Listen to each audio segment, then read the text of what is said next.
called um, Yahweh Bashem Kadash. double honors unto the apostles and elders of Great Millstone. Double honors. Honors to you brothers out there in the highways and the byways, teaching His word in sincerity and truth.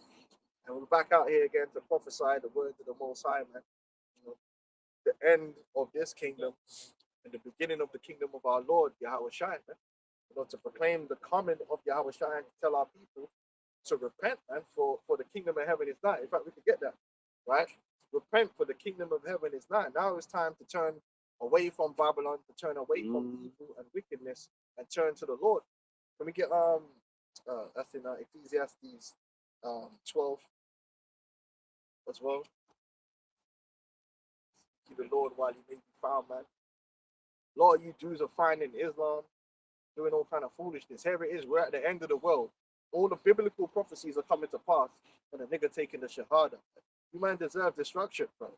Like how dare you? Shit, they can't go Hajj this year. They won't be able to go to Hajj this year, is it? Oh, is it? Yeah, because it's they're Ramadan at the moment, isn't it? Yeah. And obviously, ain't gonna fly out. Yeah. You man should go fight with Iran, go help them. Now. Exactly. You know, swim across the ocean if you need to, bro. You that hardcore, innit? Yeah. You know, so yeah, our people are lost, man. But we know it's only about the elect, man. Matthew 4, verse 17. From that time, Yahushua began to preach and to say, repent, for the kingdom of heaven is at hand. Yeah, what does repentance mean? It means like you gotta be sorrowful and turn away from the wicked ways that we have been living by in this kingdom, in this life, man. And now, how do you know what you need to repent from? Well, you got to read the scriptures. It's based on the scriptures. It's not based upon your feelings or anything like that. the scriptures outlines all our thoughts, man, all our wrongdoing. I say if you're not really, learn the scriptures, you just go to church, you clap your hands, you sing and dance, you don't know what's in it. How do you know what you're supposed to repent for? Yeah. And that's why the prophets are here to tell you exactly what went on, what happened to us. Isaiah 58. Why we're in captivity under our enemies, why we're into slavery and all these types of things, right? We will have to turn back to the true Lord, the only Lord, Yahweh, and His Son Yahweh Shai, right? For us to be accepted of Him, to come back. Time to learn, man. You got a lot to learn. If you don't know, you got a lot to learn. Man. You got to learn a lot. So, it's Isaiah 58, verse 1. And it says, cry aloud, spare not, lift up thy voice like a trumpet, and show my people their transgressions. Yeah. So we're not here to do the whole black thing and start blowing smoke up people's asses and the black man is God and all this shit. Man. We're not here to do all that stuff. Man. We have to keep it real. Yeah, Esau, Edom, the so-called white man is the devil 1,000 times over. But at the same time, our people ain't right either. So we got to point out, we got to get right. The scripture says, we got to fulfill our obedience, man. All right. We got to recognize that, yeah, there's so much things about what we believe is wrong. Like your religion. Like if you're a Christian, you've been wrong. Yeah. But it's okay because there's a way for you to repent. Don't get all emotional and hurt because a lot of times you just want to be right. But you ain't right. You was wrong. You're into Islam. You're wrong. He was all wrong. He was all wrong. He was all wrong. That's it. So now it's time to acknowledge that we're wrong. And then what we see with a lot of you guys is you're seeing that Christianity is spooky and you're running over there to the Quran. You become an atheist. So. And that's foolishness, man. First of all, the Bible is the word of God, right? It's the word of the God of Abraham, Isaac, and Jacob. The Quran is not a part of that. Because the God of the Quran is Allah. Allah is not the God of the Bible. Man. We don't recognize Allah. That's not. The thing is completely different. It's written different. Everything about it is different. Well, different language. What you mentioned, like the God of Abraham, Isaac, and Jacob. That's not in the Quran. Yep. It mentions Abraham and all these things. But what about Jacob? Yeah. Because that's the real sticky point here. Religious clout chasing. That's what. Yeah. That's what it is. And that's just what it's going to be. That's to stick to the scriptures. Yeah, you could jettison Christianity. Yeah, you should. But Christianity is a lot of false doctrine. But that doesn't mean the Bible's false. It just means Christianity is false. And the two things are not the same. Christianity and the Bible are not harmonious. Right? Quick one. Let me finish it. Yeah. Back in Isaiah 58, it says, verse 1, cry aloud, spare not, Lift up thy voice like a trumpet and show my people their transgressions and the house of Jacob their sins. The family of Jacob. This is about the Israelites. This ain't about everyone, man. We just gotta keep it real. I know it hurts a lot of people's feelings. It might not be nice, but it is what it is. The game is the game, man. All right. The game is the game. This salvation, this truth, is only for the Israelites, beginning with the elect of Israel. Now you might say, well, how do you know? Well, the Spirit will reveal it or not. If you believe, the Lord put the special gift of faith within you to believe, then you're an Israelite. All right? Simple as that, man. The Lord is in control of this thing, not man. Okay, that's it. What? 50. Yeah. Okay. Yeah, whereas mine was more big stuff. Oh, okay. Yeah, just on this point then quickly then. Where is it? Isaiah 59 verse let me read from verse 19, right? So shall they fear the name of the Lord Yahweh from the west, and his glory from the rising of the sun. When the enemy shall come in like a flood, the Spirit of the Lord shall lift up a stand against him, and the Redeemer shall come to Zion, and unto them that turn from transgression in Jacob, saith the Lord Yahweh. So that's perfect. So the ones of our people that don't turn from transgression, they're going to be destroyed in these perils that are coming upon the earth right now. Now you mentioned something there. In the first verse, you mentioned. Read that first verse again, please. Yep, verse 19 says, so shall they fear the name of the Lord from the west, and his glory from the rising of the sun. When the enemy shall come in like a flood, the Spirit of the Lord shall lift up a standard against him. Right, the enemy is talking about beginning with Esau, Edom, the so-called right, man. That's our natural born enemy, and he gonna come against us, man. Right, but the beautiful thing, and this is the beautiful thing, we ain't got now. We're having a little discussion before we come to camp. We're talking about them Iranians and the base underground bunkers they got, hypersonic, supersonic, you know what I mean, Sega Sonic, everything. They got all this. Like, we ain't got none of that, man. All we got is mobile phones, some Bibles, you know, and arthritis, man. We got faith, man. That's it. Like the brother said, all we have is faith in a higher power, and we're still gonna overcome. And that goes into Revelations, the 12th chapter. We overcame him by the blood. So Isaiah 41 and 14. Fear not, thou worm Jacob, and ye men of Israel. I will help thee, saith Yahweh, and thy Redeemer, the Holy One of Israel. Right, Well, that worm is completely defenseless. You ever see a worm just squiggling on the floor, but it's there for prey? It's a prey animal, right? But the Lord is going to be our defense in the time of need. Yeah, that's the point, man. Where we just gotta remain strong. The Yahweh Shai already got the victory. He sacrificed himself so we could have the victory to overcome this devil, to overcome his technology, to overcome his military, to overcome his lies. Right? In fact, we can get that real quick. Revelations 12 and 10. So here's the 21st verse. Yeah. Back in Isaiah 59, verse 21. So as for me, this is my covenant with them, right? The Jacob, right? Saith the Lord Yahweh, my spirit that is upon thee, and my words which I have put in thy mouth shall not depart out of thy mouth, nor out of the mouth of thy seed, nor out of the mouth of thy seed, saith the Lord Yahweh, from henceforth and forever. That's right. That's why that goes into Revelations as well. How the light is always going to be in Jerusalem. Okay, we're never going to go into a situation like now where we've fallen into darkness and fallen into heathendom. Some would say niggerdom. We're never going to do that again, man. After we're saved this time, it's an everlasting salvation. The light shall remain within us, man. And we're never going to have to deal with a maniac pink devil lording over us, man. This liar, this deceiver, man. Yeah. You know, this guy makes you, we were talking about it earlier, this guy lies and schemes so much, it's almost driving you insane. Yeah. Some 1984 thing, like you can't even trust your eyes, bro. Like, real AI everywhere. This man just created an insane world that's just full of confusion and complications. But here it's just bare stressomania, man. Stress and anxiety because of corruption, man. And the injustice. What's that? You got them negative toxins in your body, man. Them cortisol's releasing every time this guy opens up his mouth, bro. The lies, the hypocrisy, like flip-flopping. Yeah, like even like I checked all of the news over the week about the sinking of the fucking ship. Excuse my French.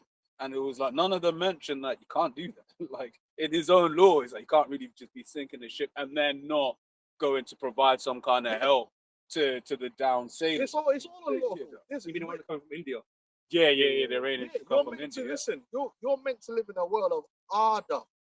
You're meant to live in a structure. Anyone when you're walking and things ain't structured, you don't feel safe. Imagine you're walking on a bridge, yeah, and everything's just moving smoothly.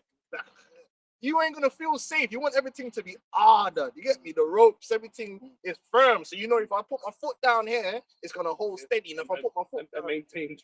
that's what law and order does. Which Esau pretends that that's what he brings to the world. He pretends that he civilized the world and brought a consistency of law and order. But that's not true. Even he's saying it, the old international rules-based order. There never was a rules-based order. The law of Esau has always been do as thou wilt. Always shifted. Always shifted. This do as thou wilt. That's the whole of the law to Esau. So I found out, yeah, that, which I haven't double-checked this, but this is what I heard, and I believe is true. Yeah. I heard that on the I think it was Reagan or one of them demons, right? He passed a law that says that America cannot provide foreign aid to a country that possesses nuclear weapons or is creating nuclear weapons that is outside of the nuclear non-proliferation treaty. So they're not allowed to give them foreign aid if you're in transgression of the NPT. the NPT, right? Well, hold on. Yep. That's Israel. So these men made a law, yeah? But they'll just break the law. Just like, all right, cool. And no one's gonna get they're all over the TV. Oh well, we in Britain we don't want to do this Iraq war thing again because they said it was messing with the. Now, first of all, no one went to jail for that. It was lies. Dr. David Kelly went out into the woods. The man said, "Look, there ain't no weapons of mass destruction over there." Yeah. Then he went into the woods and shot himself in the head for some strange reason. Yeah, and they went to war anyway. They broke international law. That is understood. Everyone knows that when they went into Iraq, they broke international law. Where was the consequences for that? It's do as thou wilt. Now, if I break the law now, there's consequences. Esau will come there. Don't you know there's law and order, black man? Yeah. Don't you know that? You can't, it's laws. We're a civilized people until they're ready to break the law. Then all of a sudden, the laws don't exist. Well, I'll verify that for you. So the relevant law was the Symington Amendment, 1976, and later the Pressler Amendment, 1985. These laws restricted US aid to countries that possessed or pursued nuclear weapons or operated unsafeguarded nuclear enrichment facilities outside of international. So all the money that they've been given to the state of Israel under their own laws is illegal. But you know what? Why does that matter? Because who's going to punish the devil when the devil's being the devil? And this is the issue. We're in a world where the transgressor, the number one transgressor, the demon, is the ruler. And his law is the law of his belly. Esau's law is the law of his belly. What do I feel like right now? That's the law. So if I feel like I'm going to murder you, hey, murder's good today. Then tomorrow, murder will be bad. And this is why these men got power to do executive orders, this and that, and change things. Like laws that I do all the damn fucking time. You wouldn't even know about it. And it's ignored. And it's taken away. Selectively enforced. Yeah. Loophole. You know? Oh yeah, we'll make a deal with you, Native American Indian. We'll make a deal. Look, we took all this land. See that piece over there? You can have that today. That's a law now. That's an agreement. We'll sign off on it. My word is born, right? Okay. Then 2 weeks later, they find out some gold is over there. Well, now it all changes because he's not a man of his word. They say it's your fault.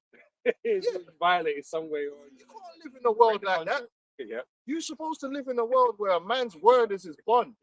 We need democracy on the reservation. Yeah. You man are democratizing, right? You go back into our laws. You go back into our laws, right? Our laws expect us to be honorable men. That's why it says defraud not thy neighbor. That's why it says no false weights and balances. That's why it says thou shalt not lie. Yeah, you stand up and you be true, you be straightforward, and man know what we're dealing with. You make an oath, you keep it. You make an agreement, you keep it. Everyone understands. Even if it hinders you. Even if it hinders you, your word is born. Yeah. And he showed you that in his old movies. A man, yeah, that was on my honor. And you could trust that. Now, in this society, you can't even trust if a man sign it on a piece of paper. We always use the example of buying a used car, or even new cars nowadays. But used cars, like you can buy the car knowing there's something wrong with it Yeah. that you've not been told. Like, Subterfuge, man, because this is the world we live in. It's a corrupt world where the truth isn't at the forefront. The truth is a casualty of war. It's a casualty of life.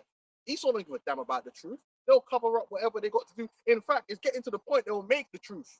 How many fingers am I holding up? They'll tell you it's 8 when it's 4. And you have to accept that. Then tomorrow it will be the same thing and it will change, the number will change. And you have to accept that. Otherwise, you're a low IQ 8. Oh man. Yeah, we gotta get out of here, man. So Psalms 144 and 7. Beautiful. Send thine hand from above, rid me and deliver me out of the great waters, from the hand of strange children. That's the strange children is Esau. He's a strange individual. He operates off nothing but evil. And even when it looks like he's being good, it's subterfuge. This is why, like, man are here and we can have an unlimited conversation. You talk about forever war. We can have a forever conversation about something that he's doing, whether it's the food or it's some scam.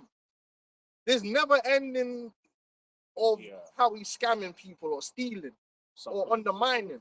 Well, that's why I say he's seen his way up to the heavens, man. You know, it's that mad. You can talk about it all day, literally. Like, you can talk about it. And he's a heathen. He likes to point the finger. Oh, this person's a heathen. That person, look at them third world. Bro, every type of disgusting, strange activity you could think of, Esau is either into it in the open or he's doing it behind closed doors. well, that's that. We looked at a couple of with the Republicans. It's like in Republican states, that's where you get the most searches for transgender pornography. You know, in the red states. They championed that. Mm. There weren't no heathen in no heathen country that spent millions of dollars working out how to give man a design of vagina. Esau did that. That's strange. That man gave man the man gave man a design of vagina before he cured cancer. You know them one. You know them way there. Think about it, but before man cured cancer and diabetes, man gave man a design of vagina. That's how this is the devil they're dealing with. We're talking about a man that is occultic in his nature. So he deals with Satan.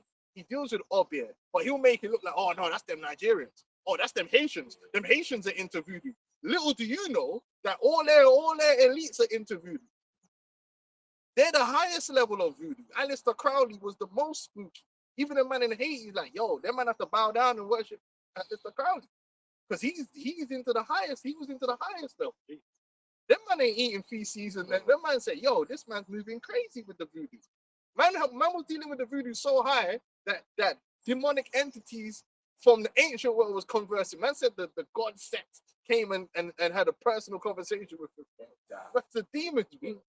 They got Satan in the group chat. That's how man. You know the way there, man. Direct line. It's Isaiah 29, verse 15. Woe unto them that seek deep to hide their counsel from the Lord Jehovah, and their works are in the dark. And they say, who seeth us and who knoweth us? That's them elites, but the Illuminati, as they call it. They working behind the scenes. They can hide it from the common person. These men don't understand. They don't understand that these men are deep. They're into all the demons and the strange gods. These are not civilized people, and they're definitely not Christian. They've never been Christian. And how do you know that? All these men that are champions, for instance, you look at this pussy on Matt Ward. Now, he happens to be against the Iran war. But he's not against the Iran war for moral reasons. He's against the Iran war because he sees it as an expense for America. He doesn't care about people. These men are demons. So they claim to be Christian, but they don't really believe in the actual tenets of love thy neighbor and all these different stuff. No, they're really Satanists. They really, when you break it down, do as thou wilt. They're going to do whatever they got to do to uplift themselves in the world. And that's how Esau Edom. This is the facts. I have the facts. And that's what you'll see with all these Americans, right? All these Christian Americans. They're all about America first. the Christian philosophy that is supposed to hold us into The kingdom of heaven. Yeah. Yeah, let's be everybody, That's right? right, Everybody yeah. that believes, right? But it's not. It's always America. Well, even Tucker Carlson, Yeah. he loves everybody. He don't like violence in any fashion, but he's still like America. They want America to survive and do better than everybody else, and that's these Yeah, laws for why us. That's different law for them. No, your Christianity doesn't teach that. Your Christianity doesn't Yeah, teach why that. should you have a false balance that you call a currency that you force upon the rest of the Yeah. world at their expense? And if they try and come up from underneath that, you can go destroy them for it. What's Christian about that? There ain't nothing Christian about that. If you're talking about what's in the scriptures, no, there's not. But this is the reality of the truth is the way you took over the world was being good at being extremely violent. That's how it is, bro. You were the original war monkey. And you had the will to do it too. Like, how- Because you didn't get tired. But this is the thing, like, how can, because like America is basically the Christendom of Christianity, like the kingdom, right, for them, right? But how can a place that was stolen and built upon blood be the kingdom of heaven? Yeah, it is if you It ignore tells all you that. that. It can't, yes, I'm If saying you just ignore it. it can't possibly be though, because the scripture tells you this. You know, that's why all you Christians are hypocrites. That's why none of you are making it. Absolutely. None of you are going to make it. They're hypocrites, man. That's what it is. And then they'll come up to the camp. And when we talk about these Edomites going into slavery and judgment coming to them, all of a sudden we're evil and we're violent and we need to go to hell. And then they'll go home tonight and watch the bombs drop. It's cool. Yeah, this is the thing. You speak to all of the different heathens. They've all got something wrong with Esau. Yeah. All of the heathens have something wrong with Esau, right? You know, and that'll be things that we do know what, because there's a lot that Esau's done to every nation. Yeah, the heart that you're about to say the Rasta thing. The heart has never been told. Each one, teach one. Yeah. Yeah, no, but for real, because you got all of the subversion. Like I was thinking about, what you call it? What did Cat Williams saying? How basically your mind doesn't know the difference between when you're bullshit, or not, right? So if you believe something, that your mind will actually believe that's true. And I was just thinking about that in the context of Esau's told Jake, "You ain't shit." So Jake has walked around thinking, "I ain't shit," and then and so then I'm thinking about just that how the little things that Esau put in Jake's mind, The low self-esteem. that low self-esteem is affects basically how you meant- act. It's oppression. yeah, It's oppression. It's oppressive. It affects the way you think and it affects your mind. Yeah. But that's why white supremacy for them is supposed to do something different. Yeah. And now they're hurt because they're really seeing that you're not morally superior in any way, man. You're not a moral people. You've never been moral. It was always a facade. You conquered the world, and then after you conquered the world, you basically you whited the sepulchre. So you made sure that where you live is clean. It's that what's the word of supposing that gain is godliness. You use your riches to clean up where you are to make. That's why the most evil people where they live, bro, looks pristine, bro. They're wearing the nicest clothes, so it looks like these man. But then if you're all rough, you think that guy the wicked one because he's on the roads. You get me with a tooth missing, really? But them man have got more bodies on them, more evil than anyone else. One guy there's a quote that says, "Where you find great fortune, you'll also find a great crime." Yeah, No, I was because, but once again, he will put that all subliminally in his media, right? Where it's like, for instance, the typical thing of someone who's down bad, his beard will grow, but as soon as he's up, the beard shaves off and all of that. So putting that image, that having that look, means that you're low down and dirty, right? Same thing that it all is going into. You get people in the world that think London is beautiful, it's all Chelsea, right? But and if they're showing you a bad part of London, there'll be loads of Jakes there, right? All of that subliminals. That's why people have this view about England in general. But it's like a lot of England's fruit. that they're innocent because they got money and they wear these sweaters, walk around. They're innocent. But you know better, right? The scripture tells you, man, these are the wicked that prosper in the world, right? So why would it be a surprise that these men at the top are the most wickedest of all? I mean, yeah, there's wickedness going on lower levels too, but the greatest wickedness is going up above. Yeah, You know, like that's my the- man that's the rich. Abramovich, which big up Abramovich still because Chelsea was doing it the most under his tenure still. Real badness, yeah. But let's be honest, like Abramovich is a murderer. All them Russian oligarchs were just the baddest men that killed the most people, to get to their But position. that's what we're portrayed from England. These men are some wicked men, right? But Like these men we here don't are not saying, they're not the same thing here. But then remember that when he had that beef with we had that beef with the other Russian cat, And the other guy said, listen, because obviously he used the Chelsea thing to clean up his image. And then the sports washing thing. And then the guy said, what's the difference between a rat and a gerbil? And he said, it's PR. He went one deep. He said a gerbil, a rat. It's like gerbil's more likely to bite your child. Yeah, you buy your child the gerbil. But basically saying that one's more dangerous, but it's got better PR. Got better PR. That's what Esau has. Like, you look at the badness that these men are doing. Like, yeah, man, we just blew up that boat, yeah, because we think that they might have something on the boat, yeah. But it's like, bro, this is pure badness. This is gangsterism. But because man's got a suit on, yeah, and they got a fancy title, they can do badness. Oh, this man threatened me, so I blew him up. Well, I can't do that. If that happens on the streets all the time, and if you do, as a Jake, if you do that on the street, they're gonna call you the biggest murderer. And sometimes on the streets, the nigga needed to get killed. Let's be honest, man. Sometimes on the streets, yeah, sometimes, not every time that a Jake put a man down that he really was in the wrong. Sometimes he's in the right. That dude was a problem. You get guys that need to get put down. Sometimes the same guy doing it is the problem too. That's it. But sometimes this guy is coming for you. Yeah. Sometimes man is really coming for you, yeah? And you got to put him down before he puts you down. That's how it is in the streets, right? But if you play that game on the streets, right, morally they'll say you're wrong, that you're a savage, but then they do it on a grander scale. Macro. Because Pookie might have a problem with Yeah, if someone can just take that person off the stream, Babaka Shah, anyone on the comment board. who is it? What's he saying? All this Hebrew gibberish in the comments is amazing. What's he saying? Because you're low IQ. So You don't understand, innit? Bro, Anyway.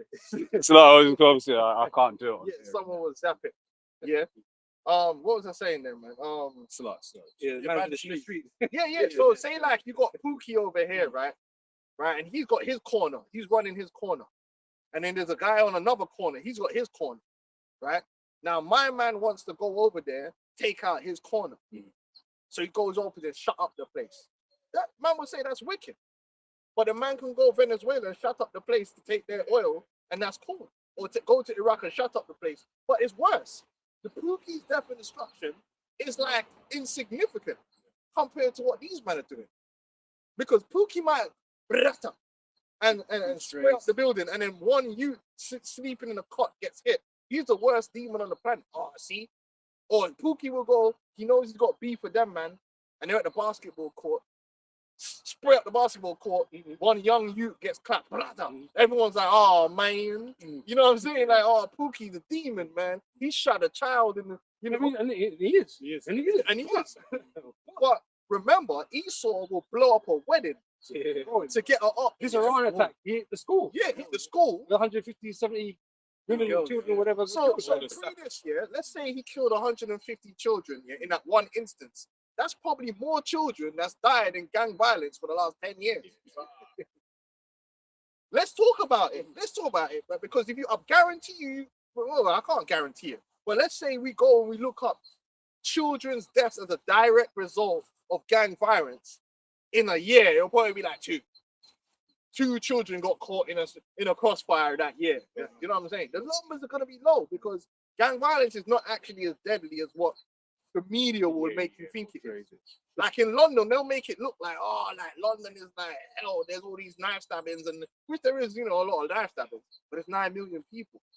So the chances of you yourself getting stabbed in London is like, well, it's low, especially if you're not in a gang. I think maybe if you're of a certain age group, in a gang or around a gang, then your probability go up. But big grown man like us, bro, man go through bad ends all the time. Like, man's roll through ends, and man ain't looking at us because I'm coming from work, but I ain't got no beef with no one. Like, I'm a civilian. So no one ain't trying, I ain't got no ops trying to run around the corner trying to get at me. But still, if you look at the numbers of actual murders in London from gang crime, there'll be like 70 people. And then all of that not gang crime. Some of that's just random people getting shanked because of differences that they've had. Bro, she cooked, yeah? So it's like 70. So 70 people. These men licked off 150 kids in one day. So their badness is on a whole different level, but they could just skeets over that. Like, well, them man, they say they hit 1,000 targets or some shit. yeah, how many people you think could die doing that? You've already done merit off the gang crime for US and UK altogether in that one day. Come on. Yeah, no, the US data is very odd because they've got just general gun violence, so it's not really separated. All the as Edomites such. killing their families in that. But it says of the UK child homicide. Okay, Jackie. Everything's gonna be all right. Come here now. 44. Mama's just You go sleeping. to a better place. No. No, so I was gonna say, child homicides all causes 50 to 90 per year in the UK. It says teen deaths linked to youth or knife violence, often 30 to 50 per year.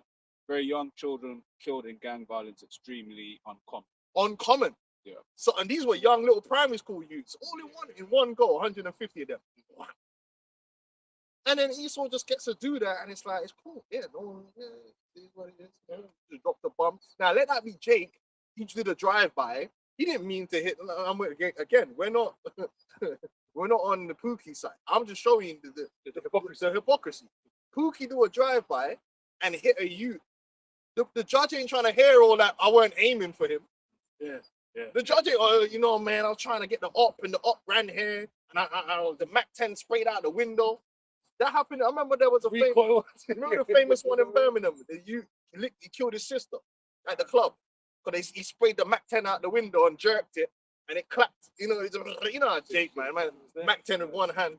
You know what I mean? And it sprayed up the spot, and it was actually the girl that got actually killed was his sister that was coming out the club.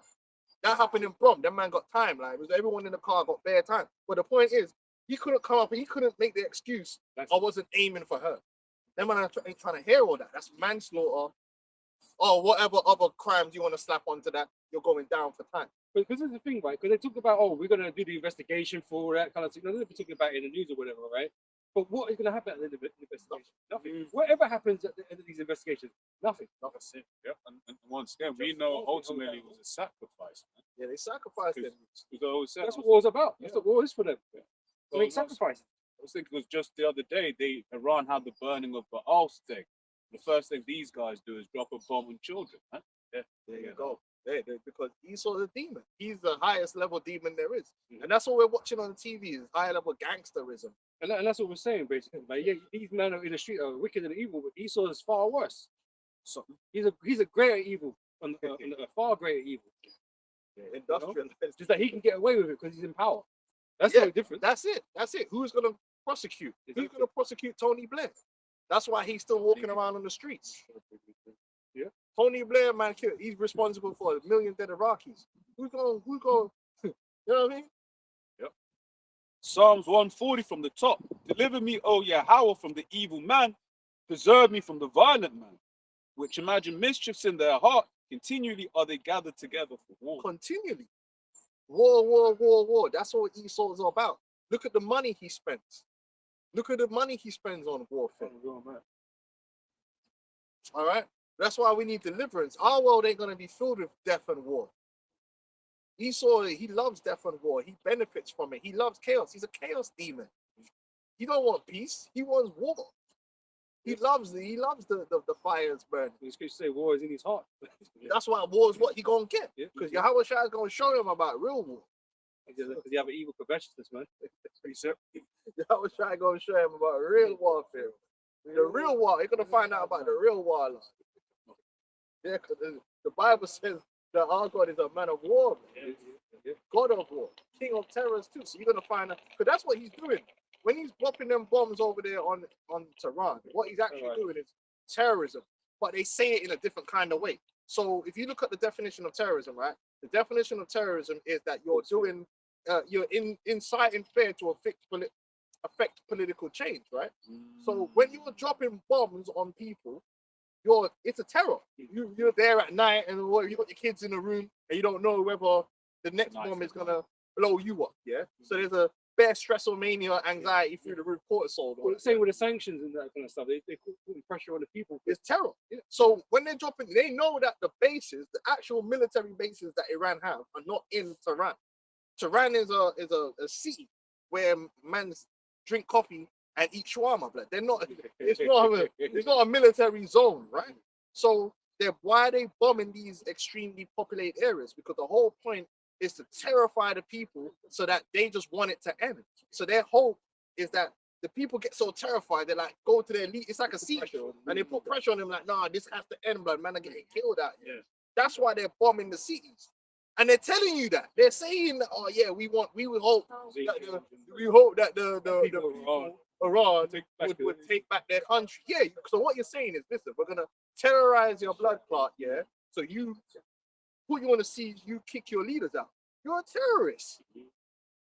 You're a terrorist right there in broad daylight. But the way they're trying to form the words, they're framing it as if you're not doing that. But that's what you are. You are terrorizing a population of people with bombs to get them to submit and to change their leadership to be more favorable to you.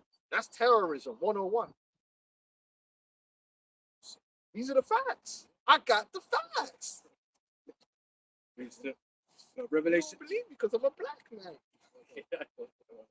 Revelation 6:4. And there went out another horse that was red, and power was given to him that sat thereon to take peace from the earth. That man call him peace board, Peace. border peace, water border peace. These men are talking about how they ended this war and did that and all that. It's all lies, bro. He saw the war general, blood. He loves war. He loves funding war. He loves giving people weapons. Cartel, all their weapons are from America. And they got military grade weapons that you can't buy in a Walmart. You can't go into Target and Walmart and buy the military bomber clock skyscraper weapons that the cartels have. They've gotten that through back channels from the American government. They've been, and we told you this. We listen, we're not stupid. Oh, we're sending weapons to Ukraine. Half them weapons, they ain't getting to Ukraine. That's the receipt. Yeah.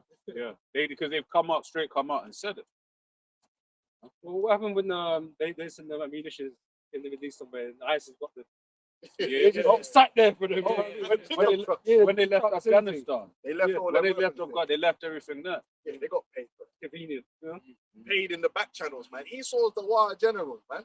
They're the ones making all these ammunitions and spreading them through the earth. They proliferated nuclear weapons to the earth. They weren't the Arabs. You developed nuclear weapons and spread the nuclear technology throughout the earth. Well, I was just reading when I was looking up that stat when you saw that statement. That you thought was Reagan. That one basically when I was reading that, it was basically saying how it was actually America that was funding Pakistan, and it was like, oh, but as long as they don't build a nuke though, so they probably got all the money to build their nukes from that money during chaos monkey. Yeah, during Reagan. He's a third world war monkey, man. Man, talking about the third world. You are the third world. You're the third world general. General butt naked. Have to be the old world. That's what it's like former world. Psalms 50 verse 19. Thou givest thy mouth to evil, and thy tongue frameth deceit. Yeah. Oh yeah. Well, President Trump. You know that white demon, little blonde hair Becky. Yeah. President Trump had a feeling based on facts. What? That's what she said. He had a feeling based on facts. This is talking garbage, man. Talking pure poo-poo. No, you preemptively started beef, started war in the midst of negotiations. Right? Because the Amman negotiator, the guy that was doing the negotiation, they made a deal. Yeah, that was like everything was blessed. He came out on record. Because people were saying that he came out on record because he knew that the Americans would try and twist it or whatever. It's like they never wanted a deal. They did the same thing with the Native American Indians. How many times would they negotiate a deal and then go read the book Bury My Heart Wounded Me. It's the same thing. A lot of them, the reason why the natives went down was because you had a lot of chieftains that was mesmerized by the whiteness of Edomites, man. They were simping. So they were just like, yo, man, that's pre-peace. And then you had a man like Geronimo was like, nah, dog, you get me? We need to just come together and just rifle, but just kill all of them. And like, no, we need to seek peace. Peace pipe in it, yeah. Let me sign this deal. And all them guys that signed deals, Esau would sometimes when man's on it, signing the deal, they've attacked the man's village. Certain times, the main man signed the deal, man stood down, all the braves like everything's cool. Then the man just run into the village and just murk off the whole place. And next man heard about it, like, shit, I told you, man. I told you. Geronimo, you had Geronimo, what's the other one? Like, what's the next one? Crazy Horse, huh? Crazy Horse, and there was another one, something red, or what's his name? Forgot the dude's name, but there was a few of them that were on smoke. They were like, nah, we're not having it. These Edomites just need to get scalped. They need to get dealt with. But then you had a lot of them, man, that the Lord put a docile spirit on them because they thought that they could negotiate with the devil and everything would be all right. Like this man would be satiated. And that's what it was, man. The Most High put that spirit upon on Gad to kind of, you know, be overcome by Esau. It's part of their judgment because they were going off, so they weren't worshiping the Heavenly Father that they're supposed to be. Yeah. Right. So obviously that was part of their judgment to go into captivity really under these Edomites, right? To have Esau have his moment. Right. But that moment's coming to an end. And that's why we You know? ain't here to negotiate with devils, man. We're not terrorists, so we ain't, like I said from the very beginning, we don't roll with bombs, but we don't negotiate with terrorists. So when Yahweh Shai comes, there's no negotiations. We're not negotiating with Esau. Esau's gonna get put into slavery, subjection, and then he's gonna get exterminated. No discussions needed. Right? Because you can't work with this man. You can't work with him. He can't be trusted. He can't be trusted, and he's unreasonable and he's insatiable. Didn't he bomb Iran? Last time he bombed them, they was in the middle of negotiations. Man. But Ahmadinejad, this is the thing though. So Ahmadinejad long said it after they came out of P5+1. When I think Trump first ran, he basically was like, look, man, you can't negotiate with these people. And he once again, that's the thing about you need these heathens. They love bringing up the plight Jacob only when it suits them. But then he was like, hey, look what you did, you know, to the so-called blacks in your country. You know, he called them out, but he would say this Edomite can't be negotiated with. He would say something and we'll go back on his word. And that's why it's to say, you know, the rust is not wiped away. It's still the same devil, Same doing devil. the same things, but not wearing a nicer suit now. Yeah, or that's whatever. it. That's it. You know? You're wearing a nicer suit, man. You modernized devil. Yeah, That's yeah, what it yeah. is. So go ahead. So go to Psalms 55 and Oh, 21. we still got Psalm 144 as well. Yeah. Yeah, keep that. We might have to read that. Psalm 55 and 21. The words of his mouth were smoother than butter. The man said we're trying to make Iran great again. Yeah, accomplish America, yes. Same thing with Venezuela. Oh, we're here, we're doing good for them. No, and that should show you, right, that this man is the apex liar. And so when he's telling you in America, oh, I'm gonna make America great again, you already know it's all lies, but the man don't care about you. It's just lies. He'll tell you what you need to hear, but then he's gonna do what he's gonna do. The game is the game, man. Man are liars out here, but people want to believe them. Yahweh Shai ain't no liar, man. That's one thing for truth. He ain't no liar, man. He said, look, I am the way and the truth. Yahweh Shai is that gate that leadeth unto pasture, man. That's no lie. That's no trick. That's no subterfuge. You got a lot of you who are sold out to Esau, man. Esau, listen, bro, that's the worst guy to put your hat in with. You seen the Dark Knight, man. You see what the nigga did? Right? He ain't gonna listen, bro. This guy, he'll use you. And then when he's done with you, he will do away with you. Because what did he need you for? He has no honor. He wasn't put on earth to represent honor. That's what he weren't put here to represent. He represents dishonor. The lack of value. There's no value in Esau. He has no redeemable characteristics. And this is what the scriptures meant by like all this.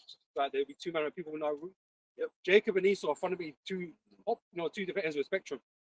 You know, Jacob was the righteous kid. You know, he's raised the right way. Right, had morals and integrity. Esau has none of those things. The man ain't even got the heart to go on the front line with the troops no more, man. That man say, yo, fuck that. Commander in chief, man. Fuck out here, man. That man ain't no David's. David was out there, man. That man had to make David not go out there. No. I said, listen, man. If I'm a guy, man was that Ned Stark, man. I said, listen, if you bring the judgment, you have to. You know what I mean? And these men pretending you Game of Thrones. You ain't no Game of Thrones. You ain't Ned Starks, man. Joffreys, that's what you are. Yeah, different man. You do pop the bro, you man kill the bro. Yeah.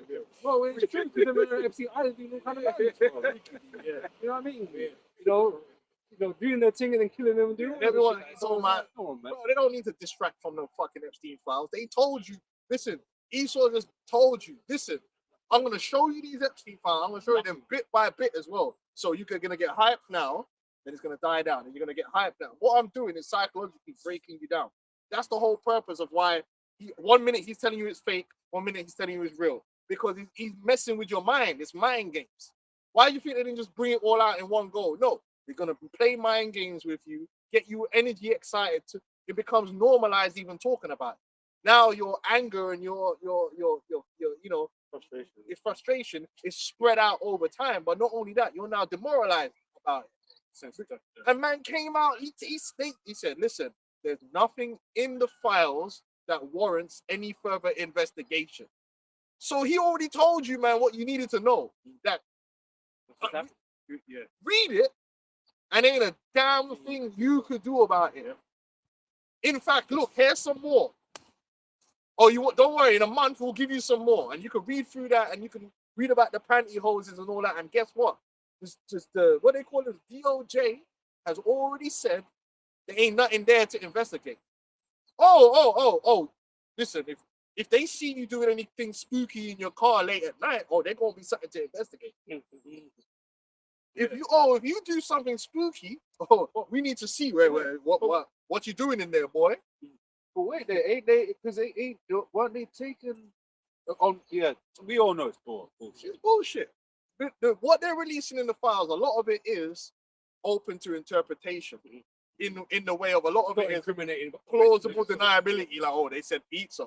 We all know what they're talking about, but that's why you would investigate. You would, innit? You'd be like, but this sounds spooky. Let me start wiretapping. Let me start looking into the details. That man said no, there's nothing in there. But listen, you know how that goes. Yeah. Because the man will go do these investigations. Don't worry about that no more. You know what I'm saying? Or they disappear. Yeah, So mysterious I'll ask you again, why do they need to hide the files? No, it's 1984. So if we say there's nothing there, there ain't no fucking there. But I seen it. What did you see? Tell me. You saw? Is there something there?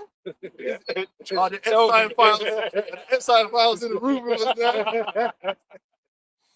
They're just letting you know what time it is, and now you need to accept it. That's what the whole thing's all about. Accept the fact that Satan is your master. That's what it's all about. I don't know. They started the war because they wanted to. No, they wanted you to know about the Epstein files. That's why it's all over the mainstream news. If they didn't want you to know, you wouldn't. Just like the Mark Dutroux case, you don't know about that. Most people don't even know about that. WikiLeaks brought it out. How come that wasn't as mainstream as Epstein files? The Mark Dutroux files came out with the WikiLeaks, and that was arguably more damning because there's this real clear-cut shit happening in that line. Oh shit, politicians, everyone, like, oh shit, actually, come on, man. Esau's coming out with his devil horns, man. Can't you see? Can't you see? Man said it's fake news.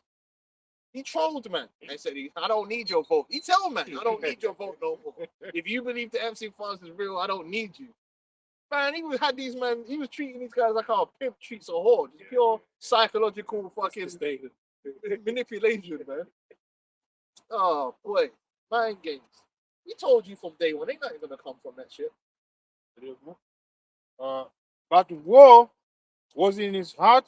Yep. His words were softer than oil, yet were they drawn swords. So they'll have a way to talk about things as if it's for the good of the people, and Iran was a threat to the world. No, bro, all right, bro.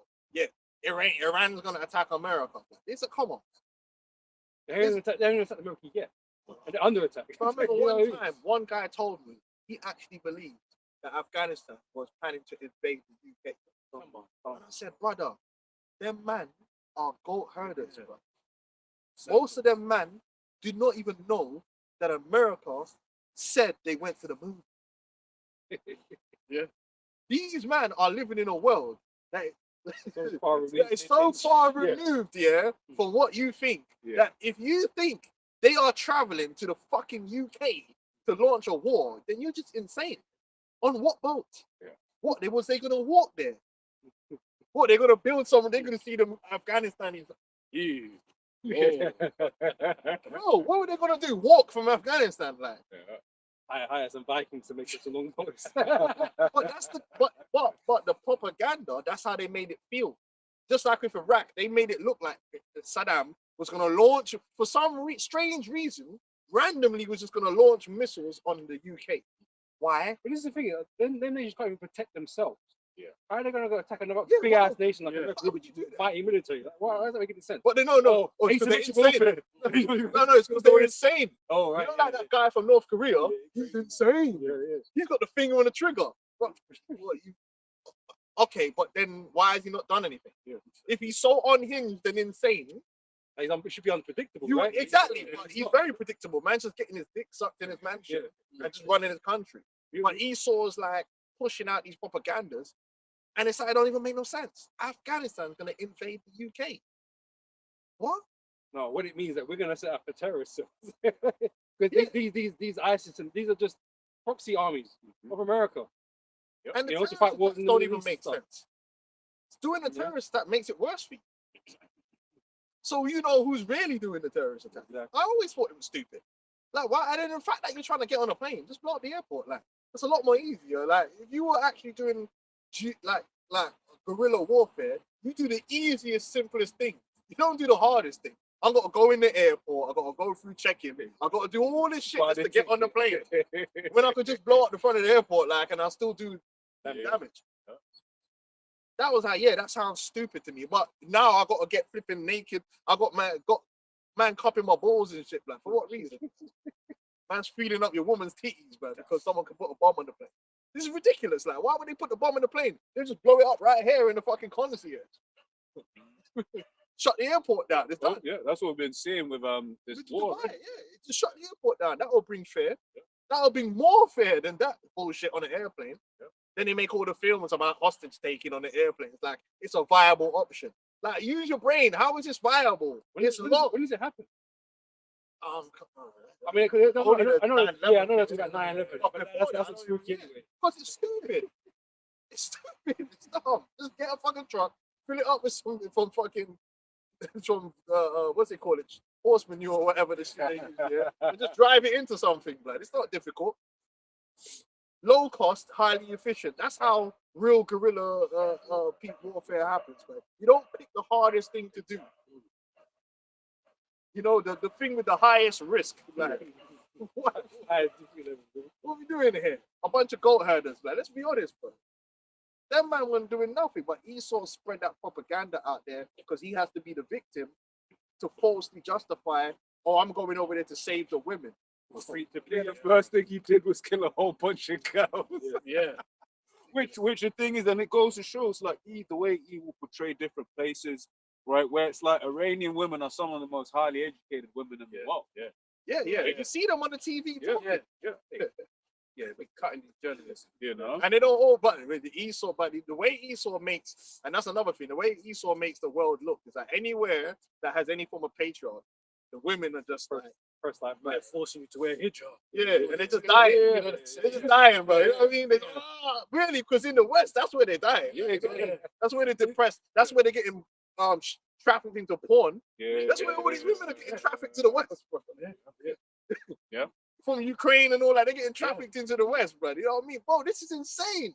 We have to save the women. because the way they talk about the regime, like how oppressive it is, it's all vile, so awful. Bro, it's just they're just living like everybody else, bro. Yeah. They got different laws to us, yeah, sure. Bro, There's certain laws we live under we don't fucking like. Bro, this is shawarma, bro. Yeah. Shawarma and rice, bro. Saffron. With saffron in there and shit, man. It's funny because then they'll be like, oh, look at all of these clips of people celebrating Khomeini's death. It proves it was evil, right? That's what they'll say. But then it was like, wait there, when my man got shot, a whole lot of Charlie Kirk. Democrats. Yeah. Bro, Bro, Charlie, but was it Trump when he got shot? Yeah. Bro, anywhere you go in the world, there will be a segment of people that don't like them. Yeah, but again, it's low IQ. This ache, blood. But you know what, man? You know, forget it. Let's see, carry on. This is the book of Psalms again, 50, 58 and 3. The wicked are estranged from the womb. They go astray as soon as they be born, speaking lies. Esau he loves lies. His whole kingdom is built on lies. Man. Lies, lying by omission, straight up liars, AI, man, false flags, everything, man. Every form of lie there is, Esau's invented it. Master of And lies. he's the master of it, man. They've got that thing where it's like people just casually say, "Oh, all politicians lie." It's like, what? That Why? shouldn't be a Like, thing. why is that? Yeah, it shouldn't be a thing, right? Exactly. That shouldn't be the standard. You know what I mean? Wow. You know what it was? He's like, wow. Damn. Yeah, none of it should be accepted. None of them should ever be in office. If you know that, they should get lynched. Really. Oh yeah, we didn't even mention the fact that normally they're trying to spread that sweet. Oh, they hate us because of our freedom. You know that one? It's stupid. They hate us because They of don't, our they don't know nothing about you. But they don't know about democracy, bro. They go herders, bro. They're outraged. They're just doing smoking opium and doing bacha bacha. But like, I don't understand, right? Because if man's it's like Batman's freedom, why don't you just do the freedom here then? Why are you going to attack another place? Yeah, and then you took everyone's freedom away with the TSA. Yeah. But the point, the man said, I will choose your leader. Now, I don't know about you. I know I'm a low IQ Negroid of the Negroid race. So I know my IQ is below 70 because of the color of my skin. And I'm from the third world. So I understand that my IQ is of the lowest of lowest quality. But I'm pretty sure that in a democracy, it's the people that choose their leader without outside influence. Otherwise, that's not really democracy. Democracy is supposed to be informed consent and not under duress. So if you're putting pressure on the people and telling them who they're meant to pick, that's like kind of a dictatorship. That's not really a democracy. Yeah. I'm sure Noam Chomsky, That sounds like Rome. you know, yeah, I'll put it here. that sounds Yeah. like I obviously I'm low IQ because I'm from the third world. But if you get like a guy like Noam Chomsky, I'm pretty sure they'll be able to break down how that's not democracy, my man. But now they're not. Remember, today they're not selling democracy. No, but in a few weeks they'll probably try to run it selling democracy. Fuck these devils, yeah. That's why Yahweh Shai just needs to come with the big ones. Boom. Yeah, just wipe these their whole infrastructure of the face of planet Earth, and Levette and all them people there, their spokesman and their PR merchant and all that. This is Sirach 32, verse 17. A simple man will not be reproved. You can't tell these devils anything, right? But Why they're gonna come up with a bag of excuses? So because I was reading on USA Today, it was like, oh yeah, we firmly believe it was probably the Americans that killed the children, right? I mean, the thing is, like, because Israel was shooting at the top and in the north, and America was in the south, so yes, it was definitely the Americans. But then, basically, when you're reading it, it was like, oh, but back in the day, it used to be a military base. And so they're basically putting it out there that it's justified. It's the same PR that Israel has been running. Not only that now, Exactly. I heard they're blaming the AI now. Oh yeah. Oh yeah, you're right. Because Yeah. they said the AI was picking targets. Yeah. But I thought before you shoot, you say you're supposed to get intelligence. But that'll be interesting because right now there's a big beef between the US military and Anthropic, one of the AI the manufacturers of Claude.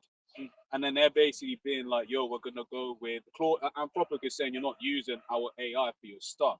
But then some of the other ones are like, oh, God, whatever, we can't stop you, type of things. It's really interesting that they're now coming out and saying that the AI that made the mistake.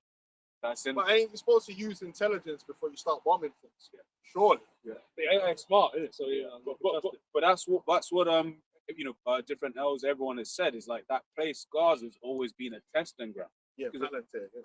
it came out that AI was the one that was picking a whole load of targets. So, okay, cool, that person needs to get eliminated. That's crazy. I said it used to be a base. Yeah, but then I was thinking about it just now as I was saying, you go around London, you've got little small barracks everywhere in London. Tower Hill, man. Oh yeah, it used to be. You know what I mean, man? You know what I'm saying? Just blow out the tower. That's crazy. Man. Oh man. Old World War III. the Knights of the Round Table used to say. And they got no up-to-date information. Just fighting the war. It's not like you were prepared for this. But Esau will always plead ignorance or whatever he's got to do. Yeah. Or he'll end up saying, well, it's better we killed them than Khomeini did. He got hold of them, you know. No, he's Hey, not hey, hey, they were only gonna grow up and turn into wives and or terrorists. You know what I mean? Cooking pita bread and baking pita bread and you know what I mean? It was better that the American bombs freed them from a life of tyranny. But they killed my man's daughter in the airstrikes, like 3 generations. Yeah, granddaughter. Yeah, What are you killing politicians for, bro? That's crazy. That's cool now. So that's what you see what I mean. So that's cool. Just you can just go and assassinate people's politicians, yeah, and that's just what we do. that's not the declaration of war. That's civilized now. Yeah, and then when it came out, the EU was calling on Iran to show restraint. Yeah, It's no, the way how do to- you mean, bro? And then, man, Just get beaten off. Hold you, get Taliban. and then not only that, man said anyone that replaces them, you're gonna get whacked as well. Yeah. So hold on. So this is just pure But he bandit. did the same thing in Venezuela. He was talking about, oh, yeah, very bad things happen to the leaders of Venezuela. He's always threatening and taking people out, man. It's like, that can't be right. That can't be international law and all these things. You can't just assassinate someone in their country. The UK had a big issue with that Russian don that got poisoned. Yeah. in the coffee shop. We're crying about that for time. And he was just some spy, man. He was just some spy. You're not even a political figure like that. Because we know if anyone had done this to a European nation, they would be painted as Satan himself. If that was Netanyahu, if Iran had done that, Iran would be level. That's it. Hypocrisy, what we're pointing out here. You know what I'm saying? You know? No, they got no morality, man. You know, but that's because they weren't meant to have morality. The moral leaders They're unreasonable. are gonna be the Israelites because where our morality is gonna be grounded in the scriptures. So it's consistent. Everyone's gonna know what to expect. What's right or wrong will not change from day to day. Yep. It will be forever. Stop. Yeah. Amazing. Job 20:5, that the triumphing of the wicked is short, and the joy of the hypocrite but for a moment. Yeah, so you You can can say, skip a bit out of that on my podcast. That's fine. oh, there's a verse above it. You want to read up, yeah? Yeah, man. I thought I was bugging, man. Bitching. So Job 20, I'll start from verse 3. I've heard the check of my reproach and the spirit of my understanding. Yo, bro, you can read it in the NGV, KGV. Is that not the KGV? Yeah, KGB. Yeah. This one. Just start from From there. verse 4. Yeah. So like Job 20, verse 4. See, I was bugging again. I'm thinking that's not what it says in the verse. Knowest thou not this of old, since man was placed upon earth? For the triumphing of the wicked is short. Short, bro. Listen, man. Listen, Tales over time, as they say. Bro, It's- the wicked man, listen, we can bring it to the streets, bro. There's been plenty of kings in the streets, man. They have that hot year. They got that time when they're on top, then they become a footnote in history, but that's it. They either got whacked or they're in jail and they're done out here. Kingdoms have risen, kingdoms. Exactly what you doing, man. That's crazy. Hey, it's strange from the room. Exactly. Terrorized. Bro, I remember a couple of 2 years ago, man, when we used to do camp over there was just a Edomite who was beating up his mom. Said hey, just hitting her. And she's just there. His name Damien. Oh man, boy. Yeah, Six out there. little Edomites, man. They ain't right. Yeah, the triumphing of the wicked is short. It seems like Esau, he thinks he's been ruling forever, and that's gassed him up. But in the grand scheme of even this world, it's not that long. Because the world's 11,000, just under 12,000 years old. This man's going on like he's been ruling for 12,000 years. That's how he's going on. Like he's the end all and be all of things. And your rulership is short. It's really coming to an end now. Man haven't realized it. They haven't realized that America's hegemony is on its way out. But it's not just America, because there ain't no Edomite hegemony after that. The scriptures call America the hindermost of the nations. After America, it's a wrap. There ain't no New World Order. I don't know when they come up there and told you that. But it ain't go. That's it. You're done. Know more about World Order after either.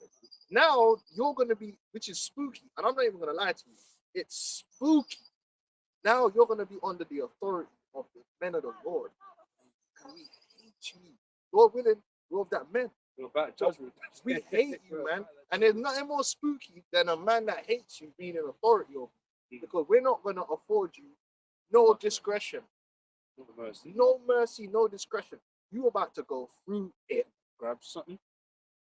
This is Ezekiel 25. I'm going to start from verse 12. It says, thus saith the Lord power, because that Edom hath dealt against the house of Judah by taking vengeance, and hath greatly offended, and revenged himself upon them.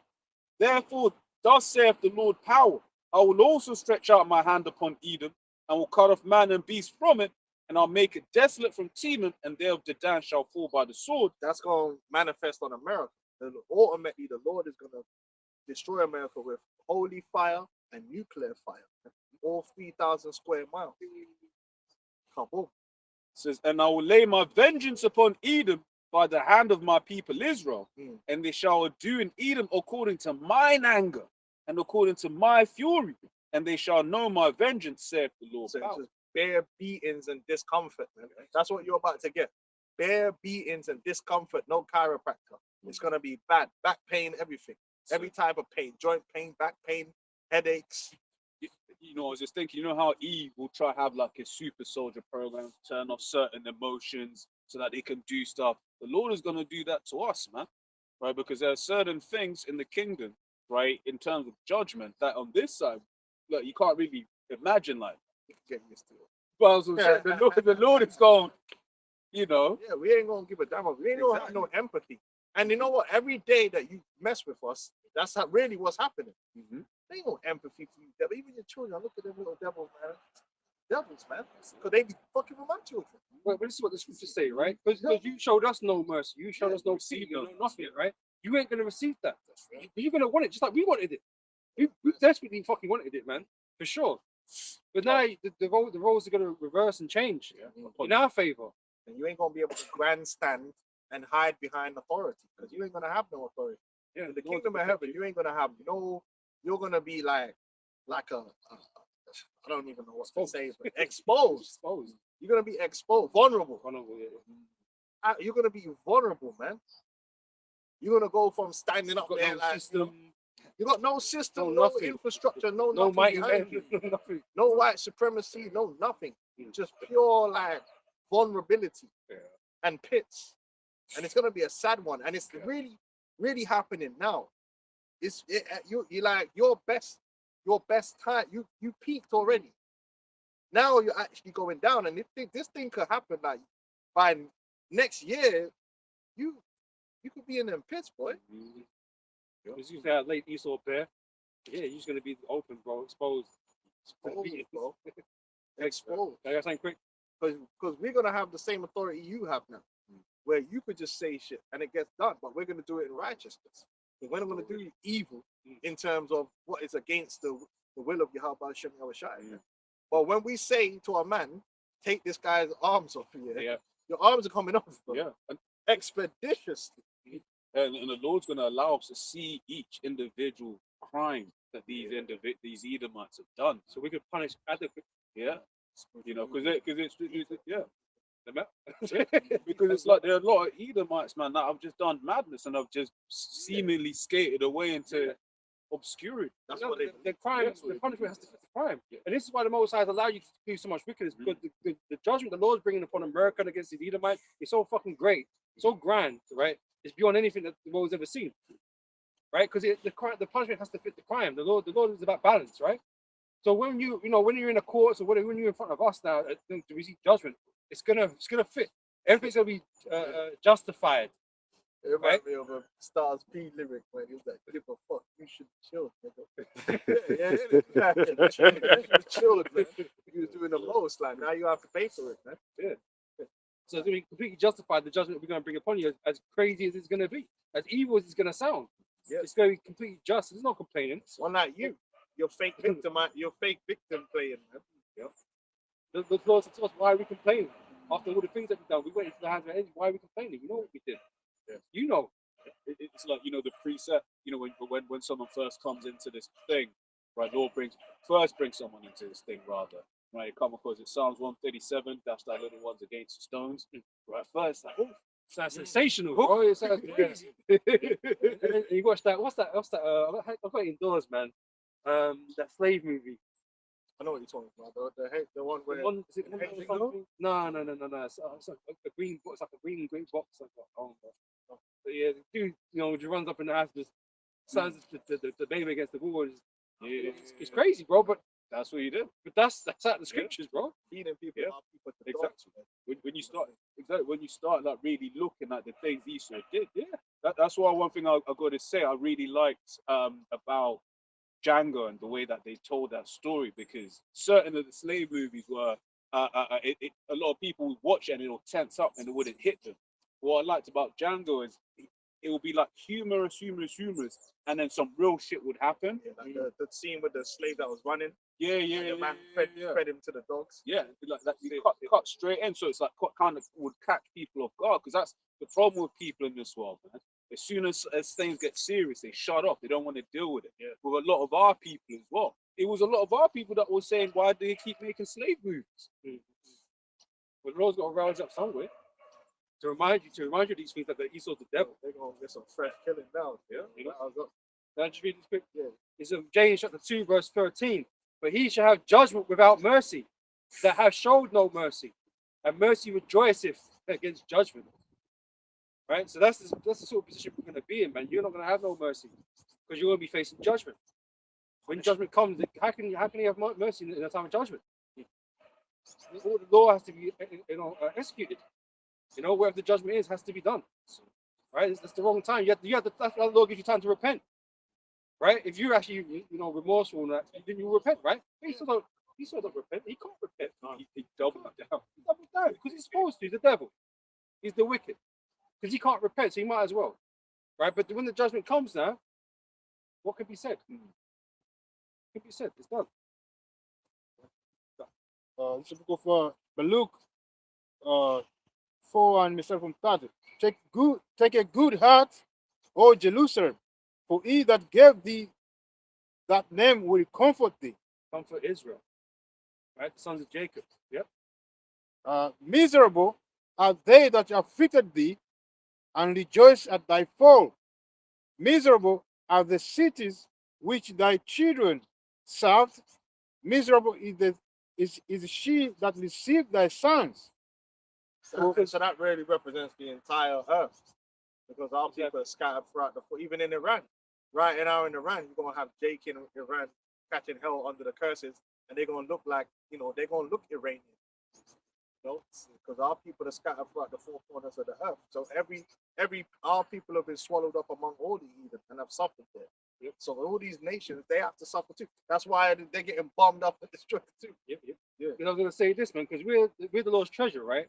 And the statistics about the treasure in the house of wickedness, right? Because they've been scattered around everywhere. Everyone's had to take a piece from us, right?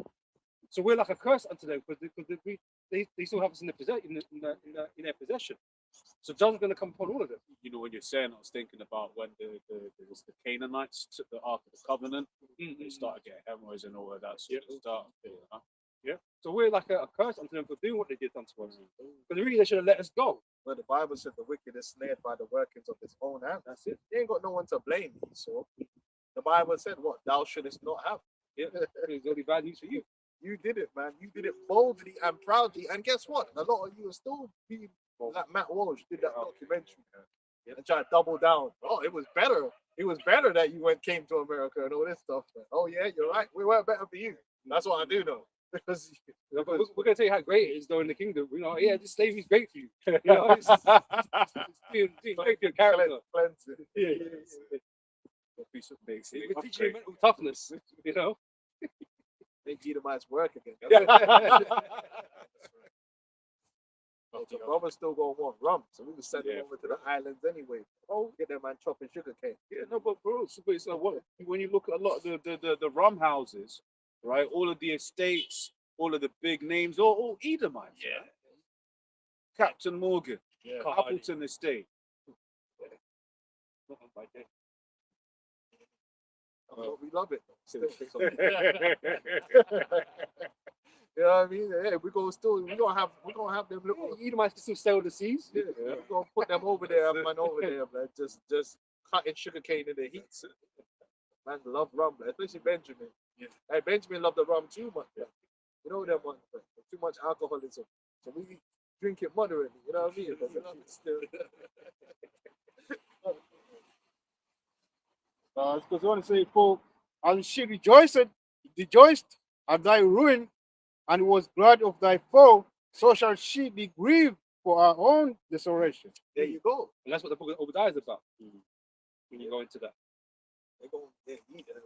Listen, America, the pride of America. They're about to get turned into a desert. And the worst thing is, they're the ones that were always talking about turning other places into parking lot. You're going to be the chariot parking lot. Your thing is going to be the parking lot for real. It's just beautiful. It's just your own evil, your own wickedness turning on your own head. That's it. We still got Psalm 144. I said the Lord, irony, isn't it? The Lord loves irony, bro. Because they remember they used to say, "Oh, we're turning it all into a glass parking lot and all that." Whoa, like you, inhumane demon, man. Or they always boast about their firepower, but then now one with more fire, more power. As these other nations look weak to you, you're going to look weak to the Lord, man. Yeah. So they're going to be Hey, arrogance, man. I don't become as weak as we. Like you're inferior. Arrogance. You know, arrogance. Yeah, it's the worst disease. Arrogance is a mother. Arrogance is always. It's guaranteed to make a man. Even if you look at it in sport, you look at it. When a man fails to prepare, why? Arrogance. You see, so even in the workplace, people get complacent. Arrogance. You know what I'm saying? I've seen a man fall simply because, bro, you're being arrogant. You're not taking time. You're not taking care. You're not being humble to do what you know you're supposed to do. That's Esau. Arrogance is Esau's end, and that's why the Bible says before destruction, the heart of men is haughty. It's a known fact that when people get things going their own way, they usually fall victim to arrogance. You just think that, okay, I can't be taken down. I got it all figured out. When you feel humble, you go, okay, let me just make sure. Oh yeah, arrogance. Man. That was like from time Bose was saying how basically it was several times that guy almost hit something, ran reds. Something should have been like, you know, those ones when you do something risky and you get away with it, you're like, oh, shit, I should probably stop. That was, you know, it was one time I was cycling fast and I clicked something. I was like, oh, he was like, maybe just chill. I should chill. It's arrogance, man. Arrogance, underestimating things because you're overestimating yourself. Arrogance is a motherfucker. It's like a disease. Once the Most High put arrogance in your heart, you're already cooked. You're on a timer before you go down. It's and you usually reach peak arrogance at the same time when you're gonna go down. And then promotion is the other way. Promotion, you normally reach peak humility, which is us. Where the elect and Esau is going in a completely different direction. The elect are humbled and understanding that everything is the will of the Lord. Esau's pride is in the other direction. He's thinking he's God. He's like, I don't even need to do a proper military plan. I just you know what I mean? I just listen, man. These guys are just, what they gonna do? It's always like that. And the arrogance always, we talk about boxing all the time, but many a man have been the better fighter, have lost the fight because of arrogance. And it's hard to fight, you know? And it's like, who am I fighting? How many men get beat up by a guy that was supposed to be a jobber? The guy's supposed to be a jobber. But that guy on the other side, humble. He knows he's fighting the champion. So he's being fully prepared. Meanwhile, you're over there in the back of your mind thinking, I will never lose to a white boy. Yeah, okay. Well, he don't know it's some white man than Jake. He don't know. But even if it's not, you can lose. Yeah. Even an Edomite could beat you up if you don't. Yeah, but he didn't think he could be better than him. You know what I'm saying? So, just because he's white, but it's Jake out there. You can lose to someone that's not better than you. Yeah. This is the way the arrogance is. You fail to prepare, you prepare to fail. But usually when a guy fails to prepare because of arrogance, it's because you think you just enough. You got it. You got it enough. That guy ain't nothing. It happens all the time. People get beat by other people that you're really more talented. You really are the better man. Yeah. It's just fucking arrogant. And your arrogance cut corners. And them corners you cut led to your destruction. And Esau's the same thing. The arrogance of this man is people don't realize how arrogant they are. They're extremely proud, extremely arrogant. They don't think that they're gonna fail. Because even when you listen to these Iranians, they're talking that sort of humble type of way. Like they might beef with them, but you just listen to American people, man, like, oh, we're gonna do this and do that, and Because their currency is arrogance. They want to hear the arrogant talk. yeah, They want to hear Wrestle- you come out and WrestleMania, talk bare. They love Trump because Trump talks proudly. Oh, in fact, It look at, sounds strong. look at the Yeah. cadence of everything he says. Oh, it's the great. Everything he describes is the greatest. Great adjectives. Everything. He never says anything in a humble way. If he does something, it's the greatest ever. Man cook an egg. Oh, it's the greatest egg from the greatest chickens. You're like, God damn, man, nigga, like, you're gonna be humble about anything? But they love it. Oh yeah, he's just saying it like it is just big. No, he's not. Even if it's not the greatest, he's saying it's the greatest because it's what you want to hear because you got a proud look, you got a proud mindset and a low IQ.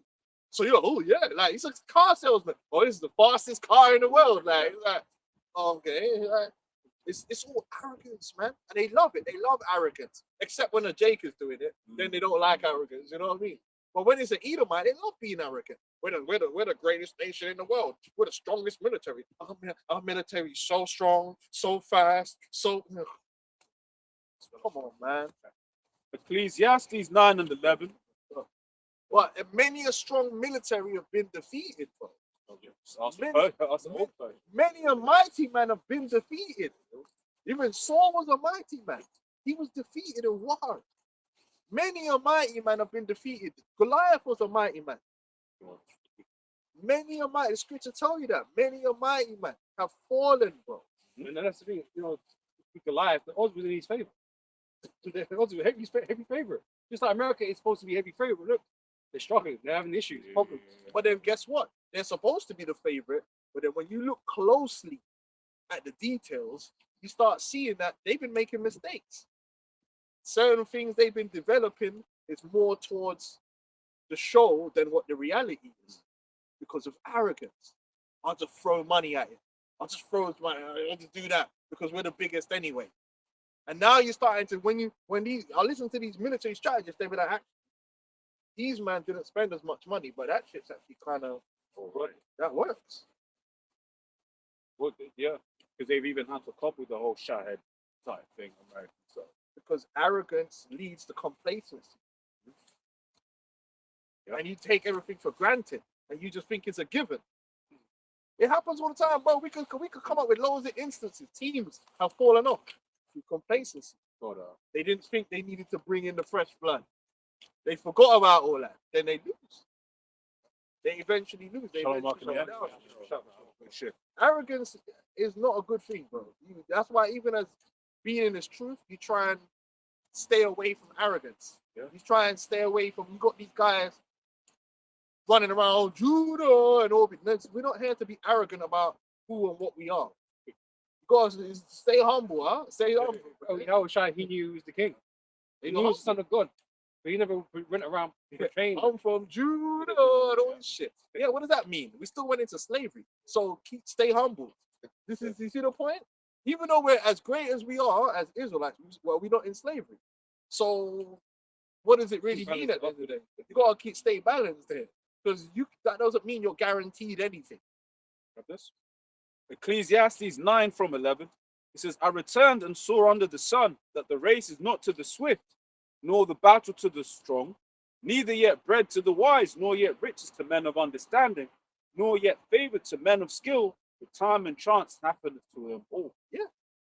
I'll give you an example, man. I remember like back in the day, man, I was swift as the ropes. I was fast. This brother know me. But I was hella arrogant. Because you know what happens when I was naturally fast. So it's like you get that arrogance. Because most people you meet, you're faster than.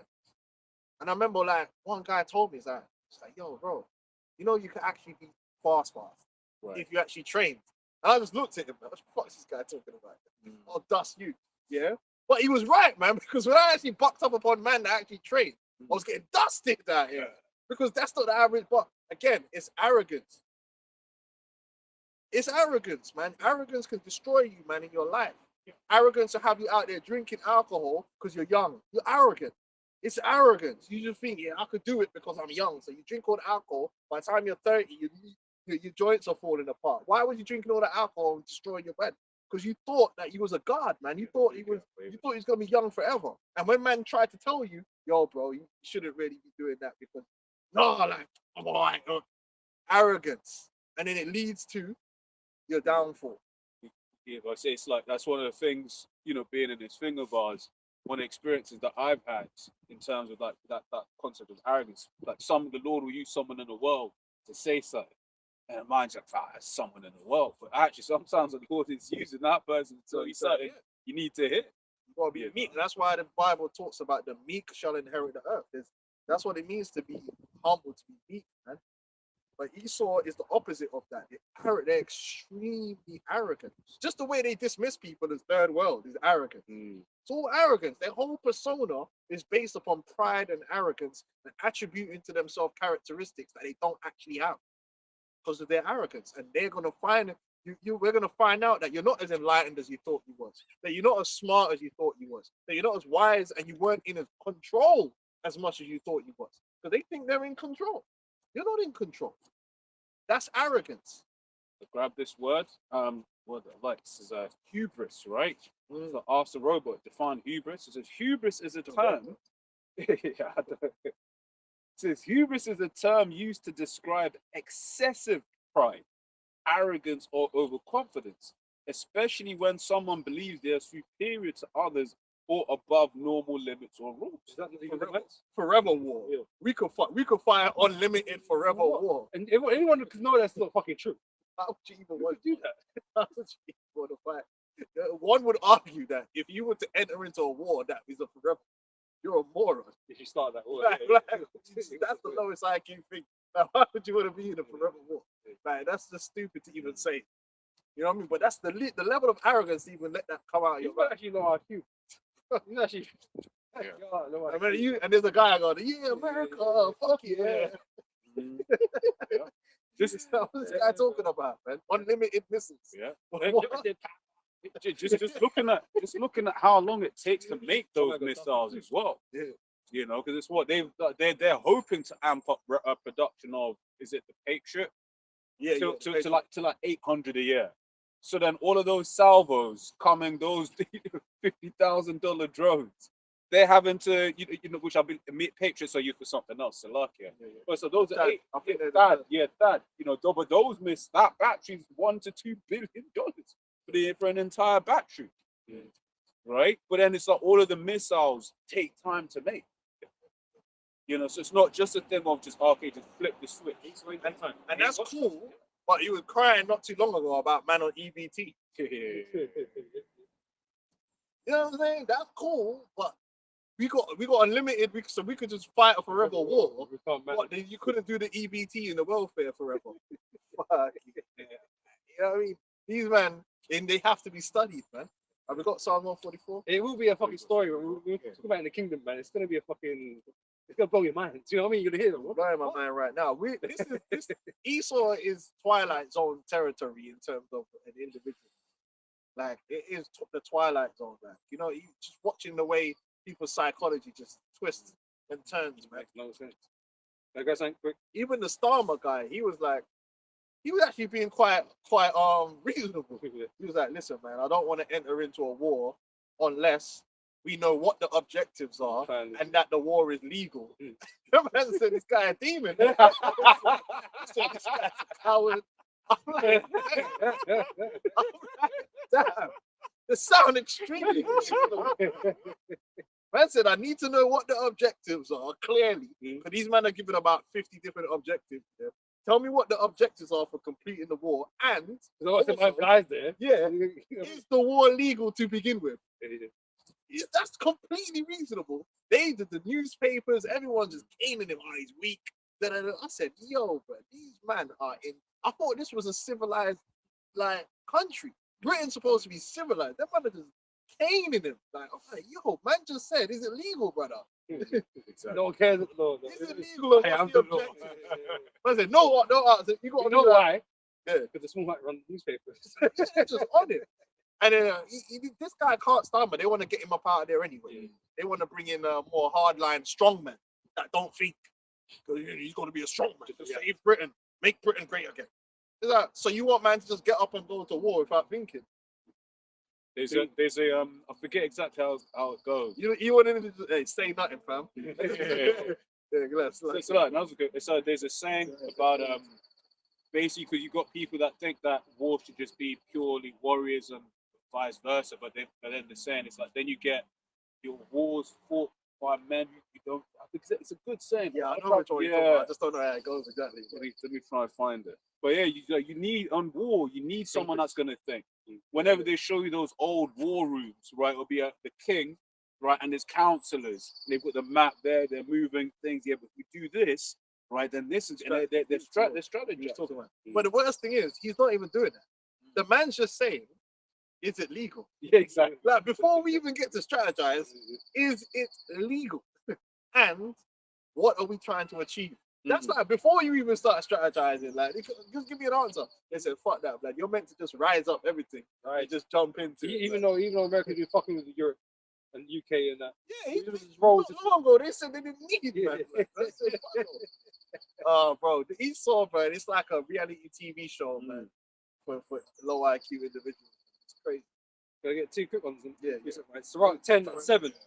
Pride is hateful before God and man, and both doth one by both doth one commit iniquity. Yeah, good. And Trump is the way he talks, which is fake, by the way. If you go back and trace Trump's cadence and the way he talks, it's a complete fabrication. He's a completely fabricated character. People don't change the way they talk like that. Like for instance, like who do we know? Like Morgan Freeman. He's pretty much the same cadence and the way he talks for the whole time. That nigga's been old since we've been young. You know what I'm saying?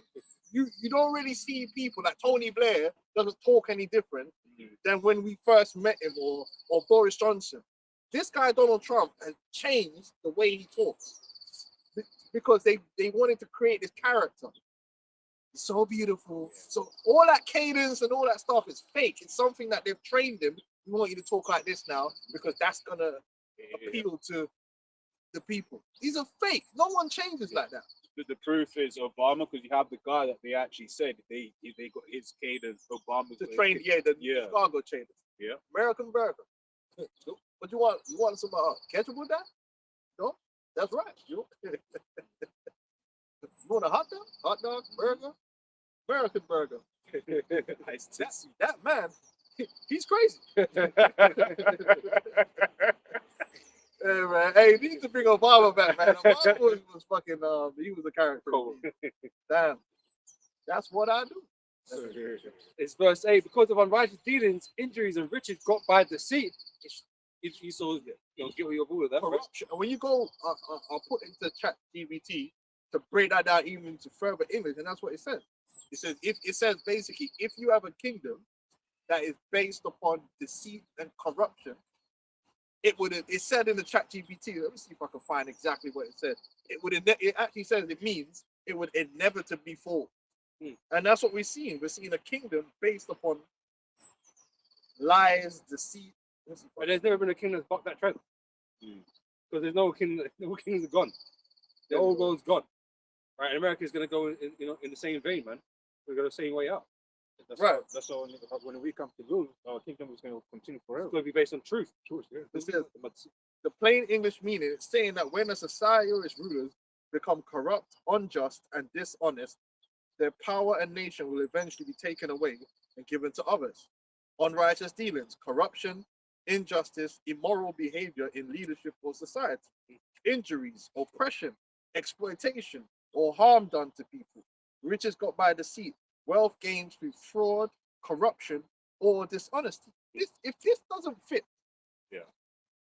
then I don't know who Cinderella is. I can't find it.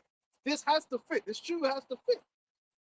This is the kingdom that we're talking about right now. The kingdom that is profuse with everything we just mentioned. Once again, this whole war at the moment, they're profiting from all different ways they're profiting.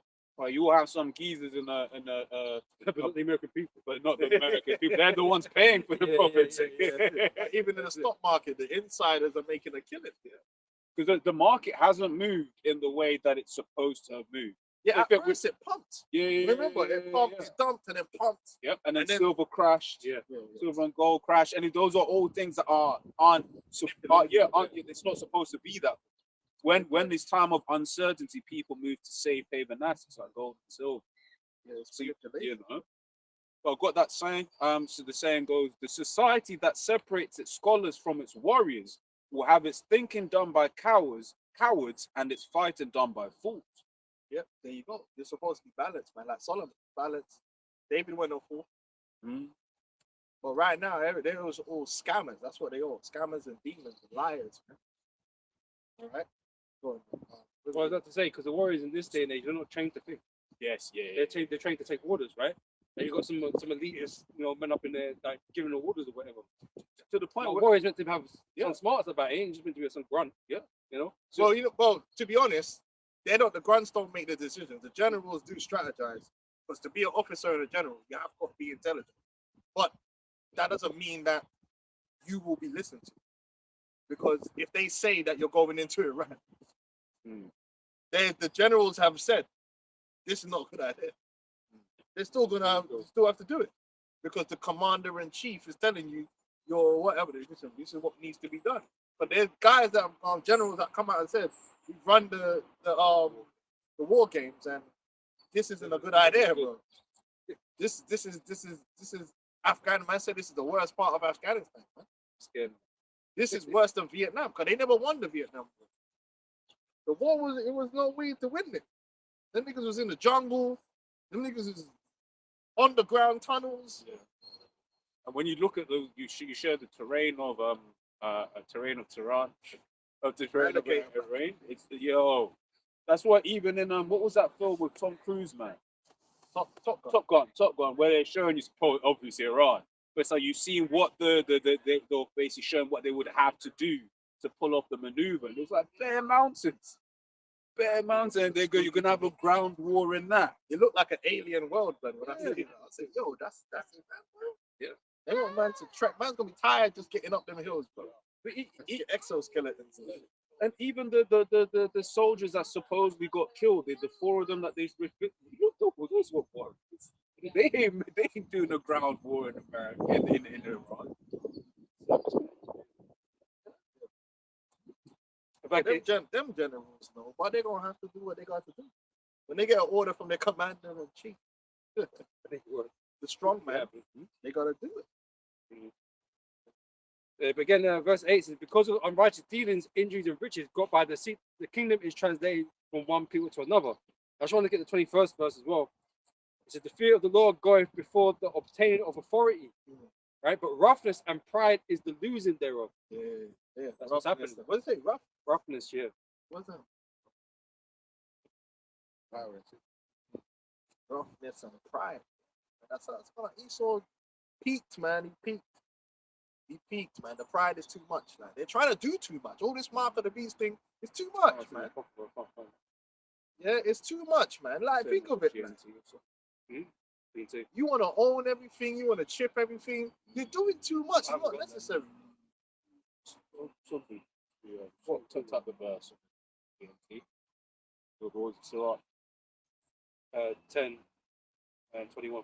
This plan, what Esau has, it's too much for a man to even think of achieving these type of lofty ideas. So, yo, my nigga, just chill, run the thing, get some tribute, and eat shawarma and some pita bread and hummus. Life is simple. Why we gotta be worrying about chipping and counting man's breaths and the oxygen in his lungs and what are we doing here, man? Yeah, the data center. What's that? Why? None of that's necessary, bro. But we need to track everyone and make sure that. Really? Too much. You're doing too much, man. You have to literally mind control everyone. Bro, if you're a real ruler, you ain't gonna do all that. Shit just works. So you don't have real power. Yeah, it's just crazy, bro. You're insane. It actually doesn't have. No, it doesn't have. No, it doesn't have verse 21. Oh, That's 20 and 22, but no 21. what? I looked in both in a different site, but as well. I just wanted to know what you mean by Yeah. roughness. If it was, but it's all right. Well, find out what it is in the dictionary. Yeah. Hey, there you go. Yeah, you could just copy and paste it into the verse into ChatGPT, and it might plain the English it, and you'll look up the root words and all that stuff. Yeah, man, Esau is definitely about to go down. You can smell it. You can smell the destruction. I'll go quicker. Yeah, go on. It's a book of Ecclesiasticus 10 and the we start from 3. It says, an unwise king destroys his people, but through the prudence of them which are in authority, the city shall be inhabited. Right. If Esau was a wise king, he would have respected Yahweh Hashem Yahushai and established his word. That's the basis of it. I don't care about your fucking technology. Yeah, I don't care about your IQ. The true wisdom is the fear of the Lord. And if you fear the Lord, you respect his word. And you establish his word.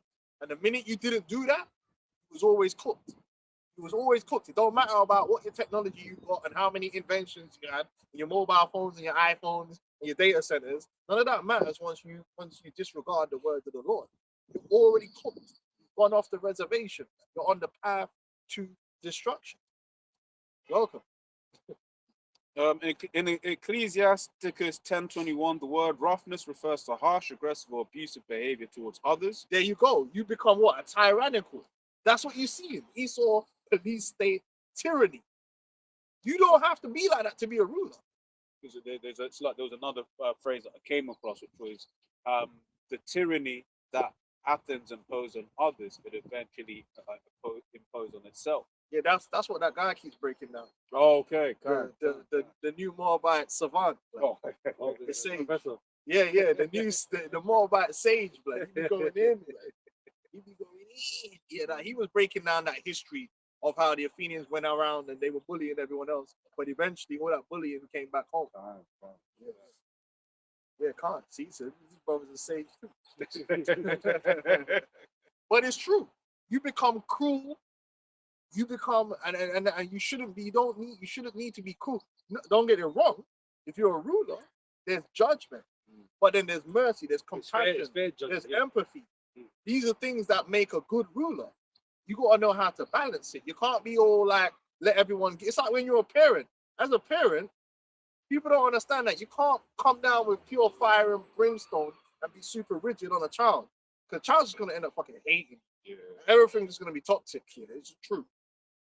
I see man like that. I know certain man that the way they parent their child, they just turn up to beat them.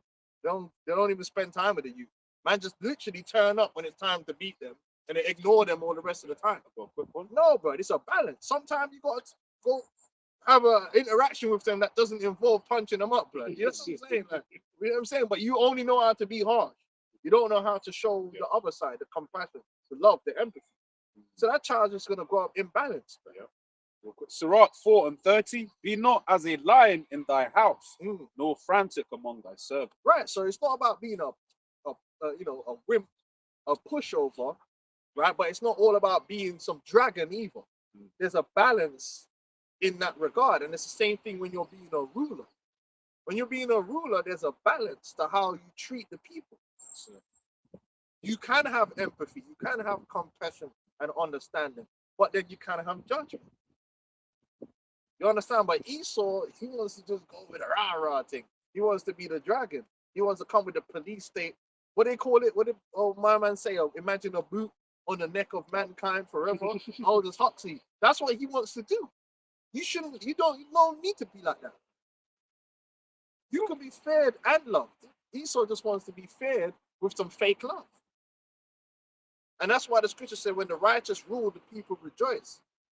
But when the wicked rule, they mourn, because the wicked rulers inevitably always turn into demonic, oppressive tyrants that just want to just want to smash people. I want to smash. Yeah, I smash you. That's Esau. That's Esau. Is that not what we're seeing? Do we not see like man beating people up, shooting up people, police states and it's gonna get worse. We see it's gonna get worse. ICE just turning up, slam dunk a man to the for what? What did man do? He's illegal. Illegal where? On earth.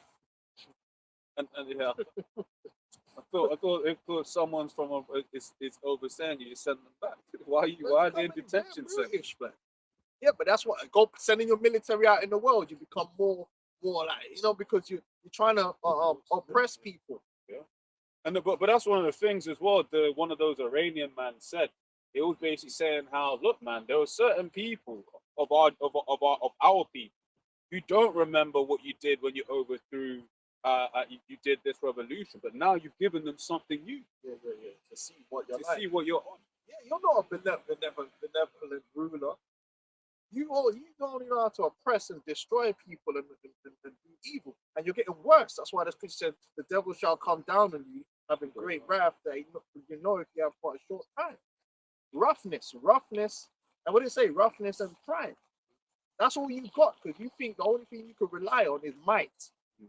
But a true ruler don't just rule through might. Yeah, you got might, but people respect you for more than that. You know what I'm saying? You could gain a respect here without the respect only coming from the fact that I could murder man. And they did an experiment like that with the chimpanzees. It's the third world chimps. But they did an experiment watching how chimps interact. And you got two types of leaders as chimps. You get the strong man, the strong chimp that just rules with an iron fist, yeah. So anyone violates is just gonna get mashed up out here, yeah. And man don't care about nothing else. It's just you listen to me, rah rah rah. I'm the head chimp. Then you get the other chimp. Then you get the other chimp that ruled with a balance of not only was he strong, but he would also do a lot of grooming. And team building exercises and all that stuff. And they said the difference was when the strong chimp showed any sign of weakness, like say like they ate a piece of fruit that happened to make him drunk. You can get naturally drunk fermented fruit, and he gets that little bit of weakness, or he has a fight and he comes off a little bit worse for wear for the fight. He won the fight, but he said, bro, the next man underneath is onto man. And they'll rip him to shreds. They're just waiting for that moment where he shows that weakness. They don't like him because he just thought that he could rule with this iron rod. Whereas the chimp that was grooming everyone, he's still strong and he still ruled. He would beat people, but he's strong, but he would also groom them because they loved him. When he showed weakness, they'd fight for him. You see the difference? Because they have love and respect as well as fear. It's a balance. Esau's trying to just do the iron monkey thing, the demonic monkey thing, and he's gonna fail because it sounds like the other monkey plays a greater role in their thing than just the one that Yeah, just told me the asshole. He's just the asshole, man, and that's what pride does. Pride does that, man. Pride makes you think that you're the man. Oh, I'm just going around and just be a demon and be a bully. That's what Esau is. He's just a bully. But the bully is about to get bullied. And when the weakness comes out in a bully, everyone piles on. And in a way, that's what's going to happen to America. America is going to look weak, and they're already looking weak. And did I tell a man from the Venezuela thing when we had that conversation? I said, bro, you see this thing that they done in Venezuela? It looks, to the layman, it looks like America's strong, but to the military minds of the other nations, what you just did was like just a showcase of that you're actually weak. You're actually weak. You're not projecting strength. You're projecting weakness. You're doing the most. You know when a bully just starts moving mad, like trying to make everyone think he's big. Hold me back. Yeah, but when you look at it, it's like, well, you didn't conquer that nation. You just spent a whole bunch of money to achieve what? If you wanted their oil, you could have done that anyway. You could have just lifted the sanctions and said, let's do business. Why did you do all the bravado and all that shit? Because really, you're weak. And then you started talking about Greenland and all this shit and all that. It's like, this man looking crazy. Backtrack on that. Now this Iran thing, bro, don't even from China and Russia looking at that like, hold on. These man ain't no... Even the whole people. Yeah. Bro, the dude's arm got snapped, bro. What? The Marine. Yeah. What happened? Where? Like, in front of the remember in it, like. Oh, that guy. Oh, they snapped his arm. Bro, What, in the video? yeah, bro, you actually hear it. You Oh, hear it. shit. You hear it, bro. And he didn't want to. Bro, and you know what? That's I that can't lie. roughness. That's that Yeah, roughness yeah, he was just talking about. Yeah. And he's raw, man. Because he's down broke, but he firmed it. He was still saying his message like, nah, That this- adrenaline, man. yeah, bro. He wasn't fighting nobody. Yeah, You know what I mean? He just said he had to say it, and these men were attacking him. bro. Bro, America's looking weak right now. In fact, there's never been a better time to fight America. So, oh shit, like them man ain't, and then that's why they're coming out the TV every day and making it like we've won yesterday or something. You know what I mean? Bro. That's what I'm looking at this like, hold on. You said- He's trying to talk about Cuba as well. Right? Who's Yeah, your yeah, friend? Cuba- Even America's friends ain't as hesitant really to help them. Spain. Because you just spent the last 6 months disrespecting. Their mother should be ashamed. Yeah. So I'm like, oh, I don't know what's going on, blood. Now you're beggy or like, yeah. I ain't gonna run to your age because you said, man, jump. You know, jump. What do you mean? But I heard saying that because it's funny that they haven't actually done Article 5 yet. They haven't submitted Article 5. It's crazy. It's dumb. Anyway, This is Revelation 17 and 16. And the 10 horns which thou sawest upon the beast, these shall hate the whore, and shall make her desolate, naked, and shall eat her flesh and burn her But you with can see, fire. you can see how the way America's been treating these nations, how they now they're even like they're hesitant to help. It's like, because you've been fucking them around, you're bullied. treating them like Ooh. shit. So it's like, You're not no, loved. no. You were never loved. You were fair. And there's a difference. And when that fear is gone, what do you have left? That happens to a lot of people, man. Even as we even when we talk about the parents thing, there's a lot of men that abuse their kids, and the kids are scared of them. But because they never show no love to the kids, when they get older and they're an old man, and now your kids are big, they don't give a fuck about you no more. They're like, bro, you can't scare me. Yeah. Like, and they just leave you on your own to die, bro. It happens Yeah, because you was abusive. You were abusive, and you thought you was always gonna be yeah. like. Yeah. But hey, everyone gets old, man. And sometimes some kids go left and do some wicked shit. Yeah, bro. Like fucking it's shit up, off, man. but Rampage Jackson told the story of his father. Like he said his father, you know, James, whatever. He said his father used to abuse, like no love, whatever. He said when he got a certain age, tried it, he looked, wow, now it's off. It's off. It's off, man. But You know, it's the world, man. yeah. But man. that's why Man in the world. you gotta be careful how you treat people, bro. You don't be a fucking a demon, man, a tyrant, man. No need for it. I'll go on. It says, for the Most High put it in their hearts to fulfill his will and to agree and give their kingdom unto the beast, unto the words of the Most High shall be fulfilled. So they were going along with the whole agenda, but there's gonna come a time, and it might not be now, but it will come, where they're going to turn on America. They might even enter the war on American side. Yeah. Don't mean you have to stay on American side. Yeah. And Italy you know, should. and then Italy Yeah. shows you that perfectly. But Italy switched bandana 3 like, times. 5 times. You know, that must be confusing as fuck on the back. Oh, bro. Friend or foe? Yeah, what are you today? You know what I mean? Italy's a dumb diabolical blonde. stuff. Yeah. Dumb blonde. It's like no backbone. No backbone. That's diabolical stuff. Yeah. The French get a bad rapping it for being you know, cows or whatever. That's the worst. Yeah, but you know what?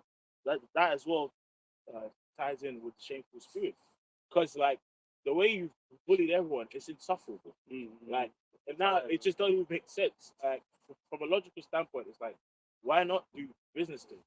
You know, so even with nigga, you know, the real Rick Ross, Freeway Rick Ross. One time I saw him say like an interview, like really, obviously he's an agent, we don't know set up whatever, but just on the face value, he was like, one of the reasons why like he didn't really get into gang wars and shit during when he was selling the drugs, because he realized it's easier to do business with your friends than with fucking enemies. It's, you know what I'm saying? So you actually benefit. Like Babylon and Esau in general, they can have riches and wealth and still just have They have enough. They have That's enough. Habakkuk, though. Yeah, that's Habakkuk. Yeah, cannot be satisfied.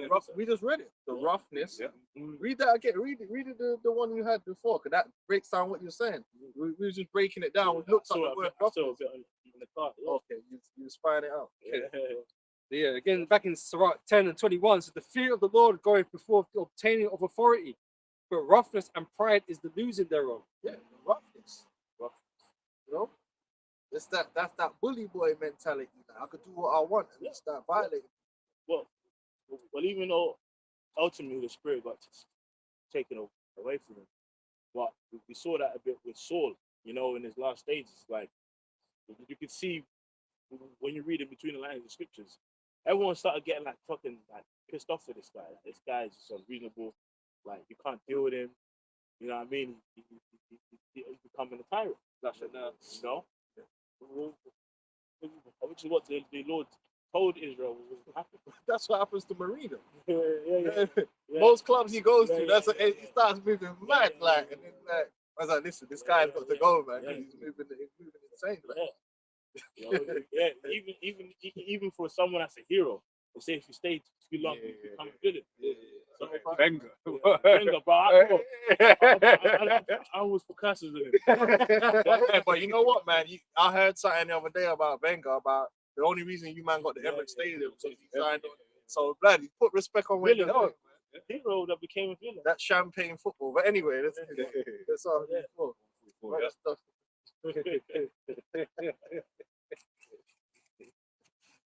Well done, though. Psalms 144 from 7. Send thine hand from above, rid me and deliver me of great water. Salah, restart the gap. Send thine hand from above, rid me and deliver me out of great waters, from the hand of strange children. Yeah, we already broke down who that strange children is. It's Esau. He's strange in every way. He's foreign. You got foreign gods. You got foreign ways. You know, every foul thing. Man, there's Edomites that's tattooed their whole face like a lizard, man, and cut their tongue. These men are strange. They kiss their dogs. They like yeah. No, as in like you be seeing certain like the ones where they're tonguing the dog. It's like yeah, they're strange, man. They're strange people. Like they be doing strange things, man. You know, strange rites and rituals, man.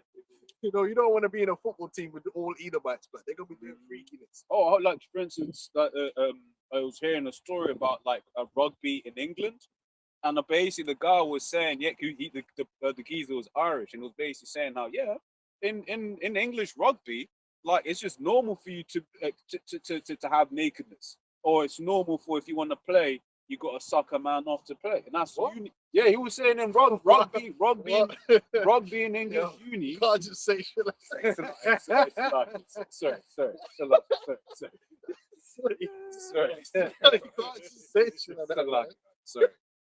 No, but I was these Edomites are lewd, didn't it? So like, sorry. No, that's all right, bro. That's all right. It's just a bit much, innit? Like, Sorry. the way you dropped it was, I didn't think that's where he was going. Yeah, I didn't think that's where he was going. He said it's normal to blow rods. But that's what the guy was saying. He was legit saying like, if you're playing rugby at uni in England, that is normal. Yo, that's crazy. Shit, that rugby tough man act is Yeah, but you know what? Yeah, Wasn't that Welsh captain, didn't he come out as gay and did some transgender thing? Like, the Welsh captain, you know I forgot his name, but he was like a Welsh captain, and then he came out as gay. Yeah, man. A lot of them are lewd, bro. They're lewd. Yeah, that's crazy. They'll be the ones that'll come into the uni bar dressed as women. Yeah. With would you call it? We'll see them on a lads' night out. Lads' night out. It was the rugby man that was drinking out that man's cup. Yeah. Oh, the ball cup. Yeah, the ball cup thing. Yeah, boy, That's come to think about it. And they're meant to be more manly, right? Because you know they get the footballers. They're no coming. So I'm comfortable with my sexuality. Yeah, It's too comfortable. that sounds like an excuse. That's way too comfortable. This is playing rods, man. You supposed to be uncomfortable. Like a ball cup. Like my man's son. What you sent me the video? Oh yeah. What was his name? It was a video like on social media. Yeah. No, but you know the guy. What's his name? Ninja Man, son. Yeah, Ninja Man. Was it Ninja Man? Yeah, son. No, it was Buju Banton. No, not Buju Banton. Boom Bye Bye, innit? Buju Banton. Yeah. Ninja Man has got a gay son as well, though. But he's got like 30 kids, son. One of them, man. He's got a gay son. Yeah. And the man said he was thinking about But it. he was thinking about it. It's like, man. I mean, how long was you thinking about it? Hey, shit. Hey, she was trying to get, man. She was wanting to know details. Man. There you go. This is the book of Habakkuk 2 and 4. Behold, his soul which is lifted up is not upright in him, but the just shall live by faith. That's right. We're supposed to be a people of faith that believe in the power of the Lord. The Edomites believe in the power of their forever warm. God's their sword. That's what they believe. And then they try to throw some religious stuff in there. I mean, we know they don't believe in Jesus Christ coming by. They're just saying all this, man. They don't believe that, man. These men don't want a Messiah. That's just talk. What they really believe in is hard metal. Well, this is the thing. This can't be a conflict about ideologies and religion and stuff like that, because there's so much shit going on in America that needs to be addressed. Like, why would you go to a whole other fucking nation Yeah. based on religious motives? They There's so much. they shit want to in America. scapegoat the Bible. That's what they want to blame the Bible for their bullshit. That's what it is. Oh, yeah, so if it wasn't for the Bible, all of this wouldn't happen. Nah, but you're a demon. That's what it comes down to. Exactly. I was playing that smart. This is 2nd Ezra 13 and 29. Behold, the days come when the Most High will begin to deliver them that are upon the earth, and he shall come to the astonishment of them that dwell on the earth, and one shall undertake to fight against another, one city against another, one place against another, one people against another, and one realm against another. You know, and that's what's like even now, like on this level now, bro. I've never seen the earth in my short time of my life so split mentally, bro. Like people are polarized. Like people are like, yo, like, and seeing Babylon, bro. Like, bro, Yeah, Babylon. you know, before them conspiracy theories and all of that could, you know, like get brushed aside. But now this word, this truth, this mustard seed is taken over. So the spirit of the truth is in the earth. So everything is being exposed on all levels, bro. And people are tired of the system. Yeah. You know what I mean? There's like, you know, people, you know, that are known to brothers in certain kind of bodies or whatever, government, that are like, bro, people are feeling away, bro. On all levels, bro. Whether it's fighting, you know, going to war, whatever it may be, people are like, fuck this shit. You know? Everyone knows something ain't right. Everyone knows something ain't right. Well, because that was whether it's true or not, you know, we would never really know. But that's why they said those American warships, basically were being over flooded with. Oh, with yeah. with the sewage system Yeah, was the messed sewage- up. Yeah. Because So basically they doing were, on purpose. basically they were saying that the servicemen were actually flushing Flushing, their uniform into the toilet to block it up. yeah. You know, because they were like, why are we going there? Yeah. You know, they was like, we don't want to go there and just be sitting ducks. I think I forgot the geezer's name, but So yeah. they don't want to get paid, but they don't want to fight. Hey, the mighty men of People Babylon. want to fight. Yeah. The heart. We were speaking about that in the car on the way here. That really, they don't have no. Even everyone knows that the moral backing for it is all lies. 9/11 was the last time they could kind of get man Exactly. to That's get what I'm gas. saying. And now, like, ain't nobody really gas to give their life for Yeah. America, man. Especially when they know it was that the Marines said, for Israel. For Israel, yeah. That's why you're there. Bro, most of the Yeah, they veterans fight for don't them. rate it no more. After Afghanistan and Iraq, most of these veterans you see on the podcast, they kind of admit, like, yeah, it's all bullshit. Yeah. So if the veterans are talking like that, and even that veteran, that guy, the Marine guy, he was a veteran, and I think he was a guy that exposed a year ago about that. What was it? Something to do with Gaza. But he's been on one man's case. You get me? This ain't nothing new for him. He's true Yeah. to this. You get me? And bro, it's like, you know what they say? You can kill the man, but you don't not the idea. So you might put him in jail, but there's another young Marine or old Marine who was already on the fence already. Yeah. And now he's like, nah, fuck this. So the Afghan Chelsea Manic. Yeah. The Afghanistan thing, and the way they left Afghanistan as well. That Yeah. had a whole load of Yeah. veterans What hurt. did they die So for? it's like, hold on, What for? we had man dead, but then we just left bare weapons. Bro, And but it's hold on, nothing. wait, it's worse than that. Achieved nothing. Who did they go there to take out a power? Like- And who did they leave in power? Like, And that's the thing as well. It's like those men where it's like in those barracks or where the brigades, that becomes family. yeah. So for them, they're like, look, that was my boy. Yeah. But if they say never, Well said there, no problem. When in the trenches, you know what I'm saying? Oh man. Deep. Well, Close. but the point is, it's more like that. They're like, dude, I lost friends, and then especially when you get the military families, where it's like my cousins and Yeah, it might be like my cousin and my dad died in it, and then Pat nothing Tillman. came of it. Pat Tillman, man gave up his NFL career, went over there and got clapped. Mm. You know what I mean? Better fucking stay It's there. been the homeland. What are you doing over there? The thing is, America hasn't had to defend its homeland for fucking a long time, bro. What's that scripture? It's only ever really, had the Civil War. Really? No one ain't really touched America by themselves. But they will now. That's Isaiah 47.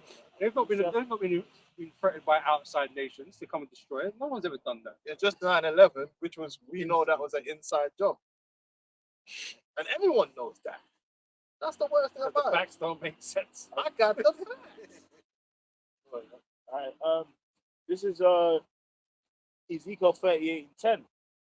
Thus saith the Lord, it shall also come to pass that at that same time shall all things come into thy mind, and thou shalt think an evil thought, and thou shalt say, I'll go up to the land of unwalled villages. I'll go to them that are at rest and dwell safely, all of them dwelling without walls, having neither bars nor gates, to take a spoil and to take a prey, to turn that. So the point was the land of unwalled villages was that was great. They've told And even on level, let's stay Israel, because that comfort of I'm good, that pride of I'm untouchable. Then one day you're gonna get rushed. So have you ever seen a video or even in a real life a person that doesn't know they're about to get rushed, where everyone's just like encamping around them? Oh yeah, how you doing, man? What's going on, man? And then everyone was shaking and shit. Oh, fuck. Fight back, nigga, fight back. That's how it's gonna feel. But that's how it's gonna feel Babylon, bro. Babylon's gonna get rushed, bro. Gonna get swept off. No, remember? Remember in school, the scripture says it, speedy riddance, bro. Babylon's gonna get swooped off his foot. Well, that's something. The judgment's going to come from going to the north, not right. It's going to come all of a sudden upon them, and the missile's going to drop, and it's like they're not going to get a chance to really do nothing about that. We know the mad missiles that we've seen, the missiles as well. How quick they be moving, right? Russia got their missiles that can hit America in 45 minutes or whatever, less 15, right? Parts of it, You can't even, So what do you even do? can't even bake a chicken in. Yeah, so what do? You can't evacuate. You can't. There's nothing you could do, man. bro. Right? So when there's the fire drops, it drops, and America's done. Kiss your girl, kiss your ass goodbye. Yeah. Bro, You you never know. Dudes might try and be like, all right, yeah, I'll blow my head off. It don't work. Yeah. Or do it, and you're just fucking injured, but your spirit's still in you, bro. might as well just wait to get melted, bro. Yeah, You know what I mean? bro. As well, man. You can't get no Concord. You can't. There's no escape Nothing. plan. Your children at school, they're gonna be in school. They ain't coming home. Yeah. Bro. Oh, that it showed you that with the Iran, Yeah, with the girls, because it was saying that that was terrible. they had the siren, but it was like they were saying how parents didn't have enough time to go back. Yeah, there's no time. And everyone, they haven't got time to panic. Yeah, they don't have time to panic. So, I was reading once I was on USA Today, and it listed like some of the names that were released. I saw like 3 of the same last name in a row. I was like, man, imagine you sent your child to school, and all 3 of them are Your dead. generations are Bro. gone. You know what I mean? You're Dead. Did you see the video of the dudes holding the girl's child's hand, bro? You know, say man's just gonna paint the Quran on his forehead, Bro, grab an AK. yeah, bro. Man's ready. And bro, it's set up perfectly for that narrative, because real people might just get inspired. Well, that's what they're gonna use, man. They're gonna Force use that, man. But they need to get the people in America, Yeah. Europe, Yeah. like get these chicks, man.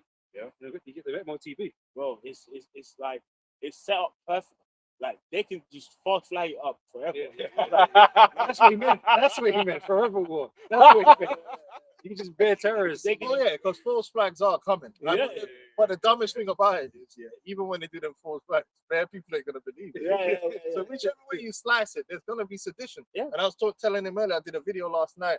Nick Fuentes, which he's an Oh Asian, yeah, I see that. he done. You see the video, like, I saw your video. I didn't see yeah, the well, yeah, because I had the video Oh, they took in it my down. thing to do a video on it. And then when I went, I went on his channel. I put Nick because he was like the last video he did to the like, so it's the second to the last video he's done. So I'm like, okay. And I checked on it like yesterday, so it was there. I was like, okay, I did it, went on there. Like, what the hell? Where's this video gone? I said, what? Am I bugging? Like, I'm on the wrong channel. Then I went back in my history. And I'm like, okay, there it is. Clicked on it. Oh, this video has been taken down. And in the whole video, he was basically saying, look, fuck Trump. Like, it's over. Like, we thought he was the Messiah. He ain't like just do insurrection and shit. bro. And then some of these right wingers, that's how they're gonna be thinking now. Like to hell with this shit. Like we thought that this guy was being the one to stop the deep state and all this shit. Trump was their last hope, Yep. but Trump put out the Trump card. You know what I mean? You know, reversed on No that. reverse to that bitch ass. Like, bro, it's like it's about to get stuck here. Some of these guys are gonna bug out. Like, so they're gonna be declared as, and that's why whether you're on the left or the right, you could be declared a terrorist. Because there's gonna be left wing seditious man, and there's gonna be right wing seditious man. Same here in the UK. There's man here in the UK that's on the right wing that are gonna be against the government. There's man in the left wing that's gonna be against the government. But guess what? The government don't give a damn about all that. They're gonna just go after whoever they want to go after. And like, it's very interesting. There's basically been reports on that. I expect things to happen in like in Europe, and they've spent the last, decade, 5 years, the migrant conversation. They've been on another level.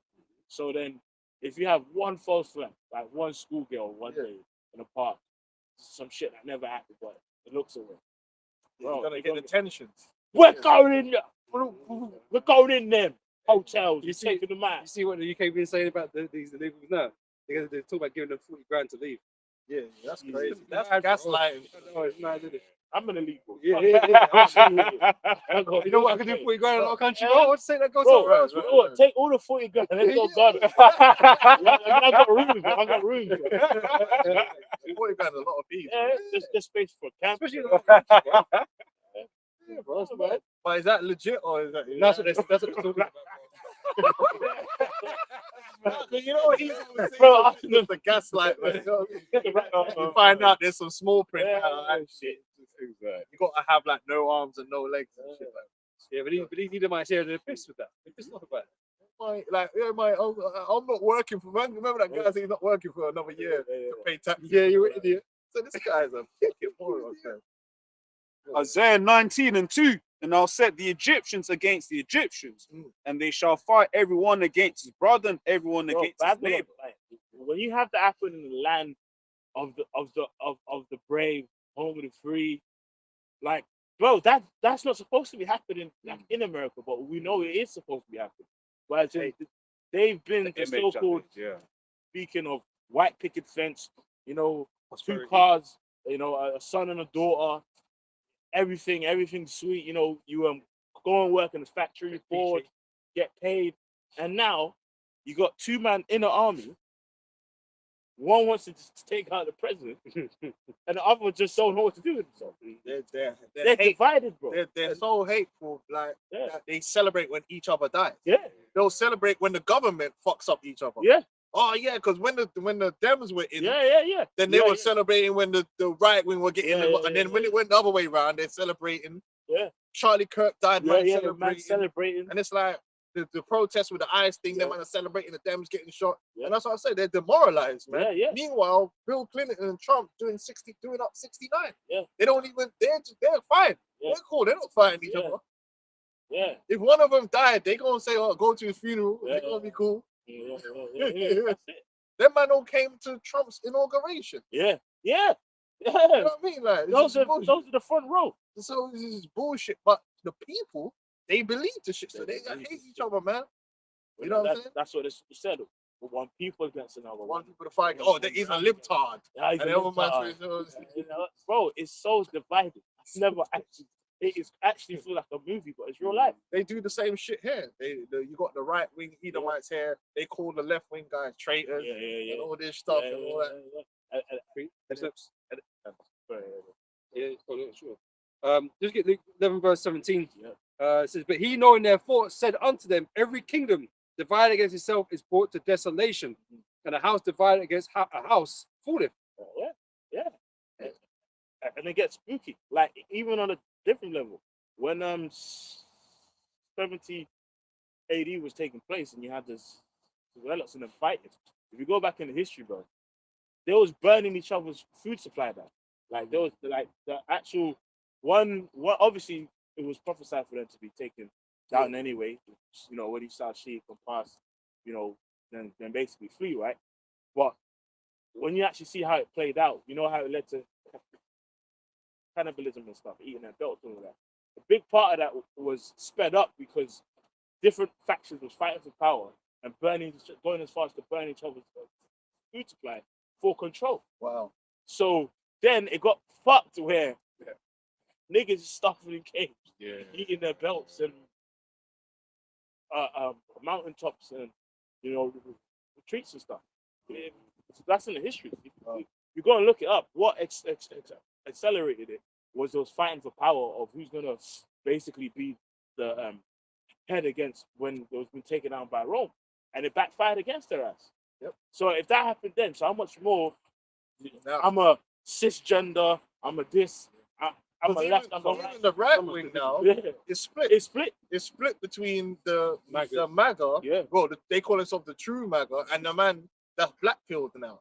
So now Oh, you got man that are shit. black pilled. What's the black pill now, man? The black pilled is when them man doing what was from the very beginning, where it's like there is politics is all fake and it ain't. You know what I'm saying? So it's like now them guys, some of them guys are waking up to the fact that Trump is all a lie, but they're not now. So basically, even with this Iran war, half the right thinks it's a good thing that they're going into war, and half the right thinks, nah, this is Israel's war. So they're divided, even amongst the Trump supporters. It's all fucked up. And this is why we know that the prophecy in Daniel is true, right? Because we're living in that time now. What should we read this quick?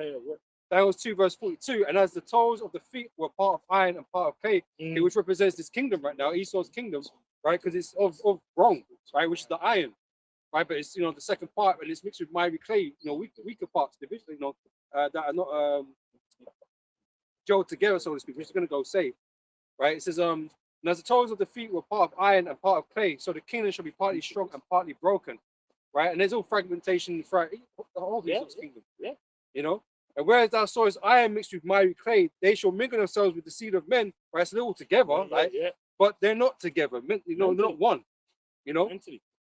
But they shall not cleave one to another, even as iron is not mixed with clay. Yeah, so that's how you got Brexit. Everyone wants to leave. You know what I'm saying?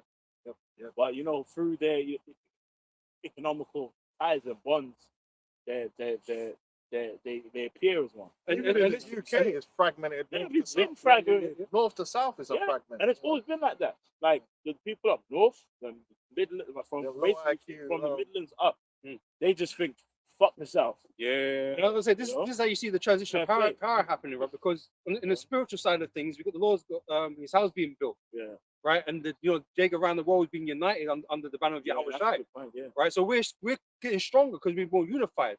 Esau kingdom is fragmenting and being destroyed. We're just waiting for our king to come. That's all it is. We're waiting for. Yeah. This man ain't got. Yeah, That's it. It's a kingdom's apart. It's like a bunch of 15-minute cities. But the irony, as you want me to read into this, is Esau's thinking that he's gonna keep control over the fragmentation. Right, he knows he wants the people fragmented, the chaos, and he thinks he's gonna be able to come out the other side and be like, "Ooh," but not realizing that he ain't. It really is not control. Yeah, he's not. It's like not really. He's not really. He's not in. It's already spiraling out of Done. control. It's cool. Like, because what he's trying to achieve is so insane. It's something insane. But we're gonna get the MOTV, and that's why we're saying that this situation, World War III lead up, does lead itself into the MOTV as well. Yes. like two things can be occurring at the same time. Just America they're can't not destroy it parallel. itself. Because America, yes, but no one ain't saying that Iran's gonna launch a nuke today. But- You know what I but- mean? but- Like, it don't have to. It could be a conventional. It's a conventional war, and it can stay a conventional war for months Yeah, yeah. before they decide, oh shit, like it's fuck. Well, it stages. It's sort of like with what you know, what's been said by our apostles, us being in a time of Jacob trouble.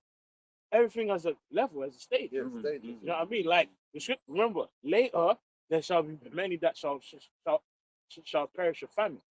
To get to famine, there's a lot of stages. Like, bro, Doesn't just happen in one Like- day. Like, you know what I mean? yeah, innit? Now, Yeah. bro, there's people right now who are gonna die of famine. They're eating a burger right now. You know what I mean? But later, No, because I mean, might be the last burger. It might be the last No, burger. because this closing of the Yeah. Strait of Hormuz Hormuz. can lead to a lot of things Yep. economically, which can then Especially- lead to the MOTV, Yep. starvation, all that. Yeah, A lot of chaos can come through this strait remaining closed, and it's looking like it's going to remain closed. That's it. They already know that with this whole blockade, if it goes on for any amount of Yeah. time, recession for all Yeah. the nations, bro. Recession. Like, big time. Yeah. you know, You know, It's really interesting the game that Iran pulled this morning, where the president was like, "Look, man, hey, you know the leader Khomeini, he's dead. So you know we couldn't really control these other factions. So sorry, Saudi Arabia, sorry, Oman, Yeah, we no. didn't mean to hit you." It's fun because you never know how. Because you know that's what you know. If you know more into this, but that's one of the things that they will say: pressure them GCC countries yeah. to pressure the Americans. Yeah. So for him to now be like, look, man, hey, Salakia. Bro, you can actually see how at the end of it all, everyone's gonna be like, "Fuck Fuck America." Babylon." Yeah. Well, That's a it problem. makes sense. Yeah, yeah, yeah. Like, and even like I always say, it's spiritual. The physical landmass of Babylon is where it's at.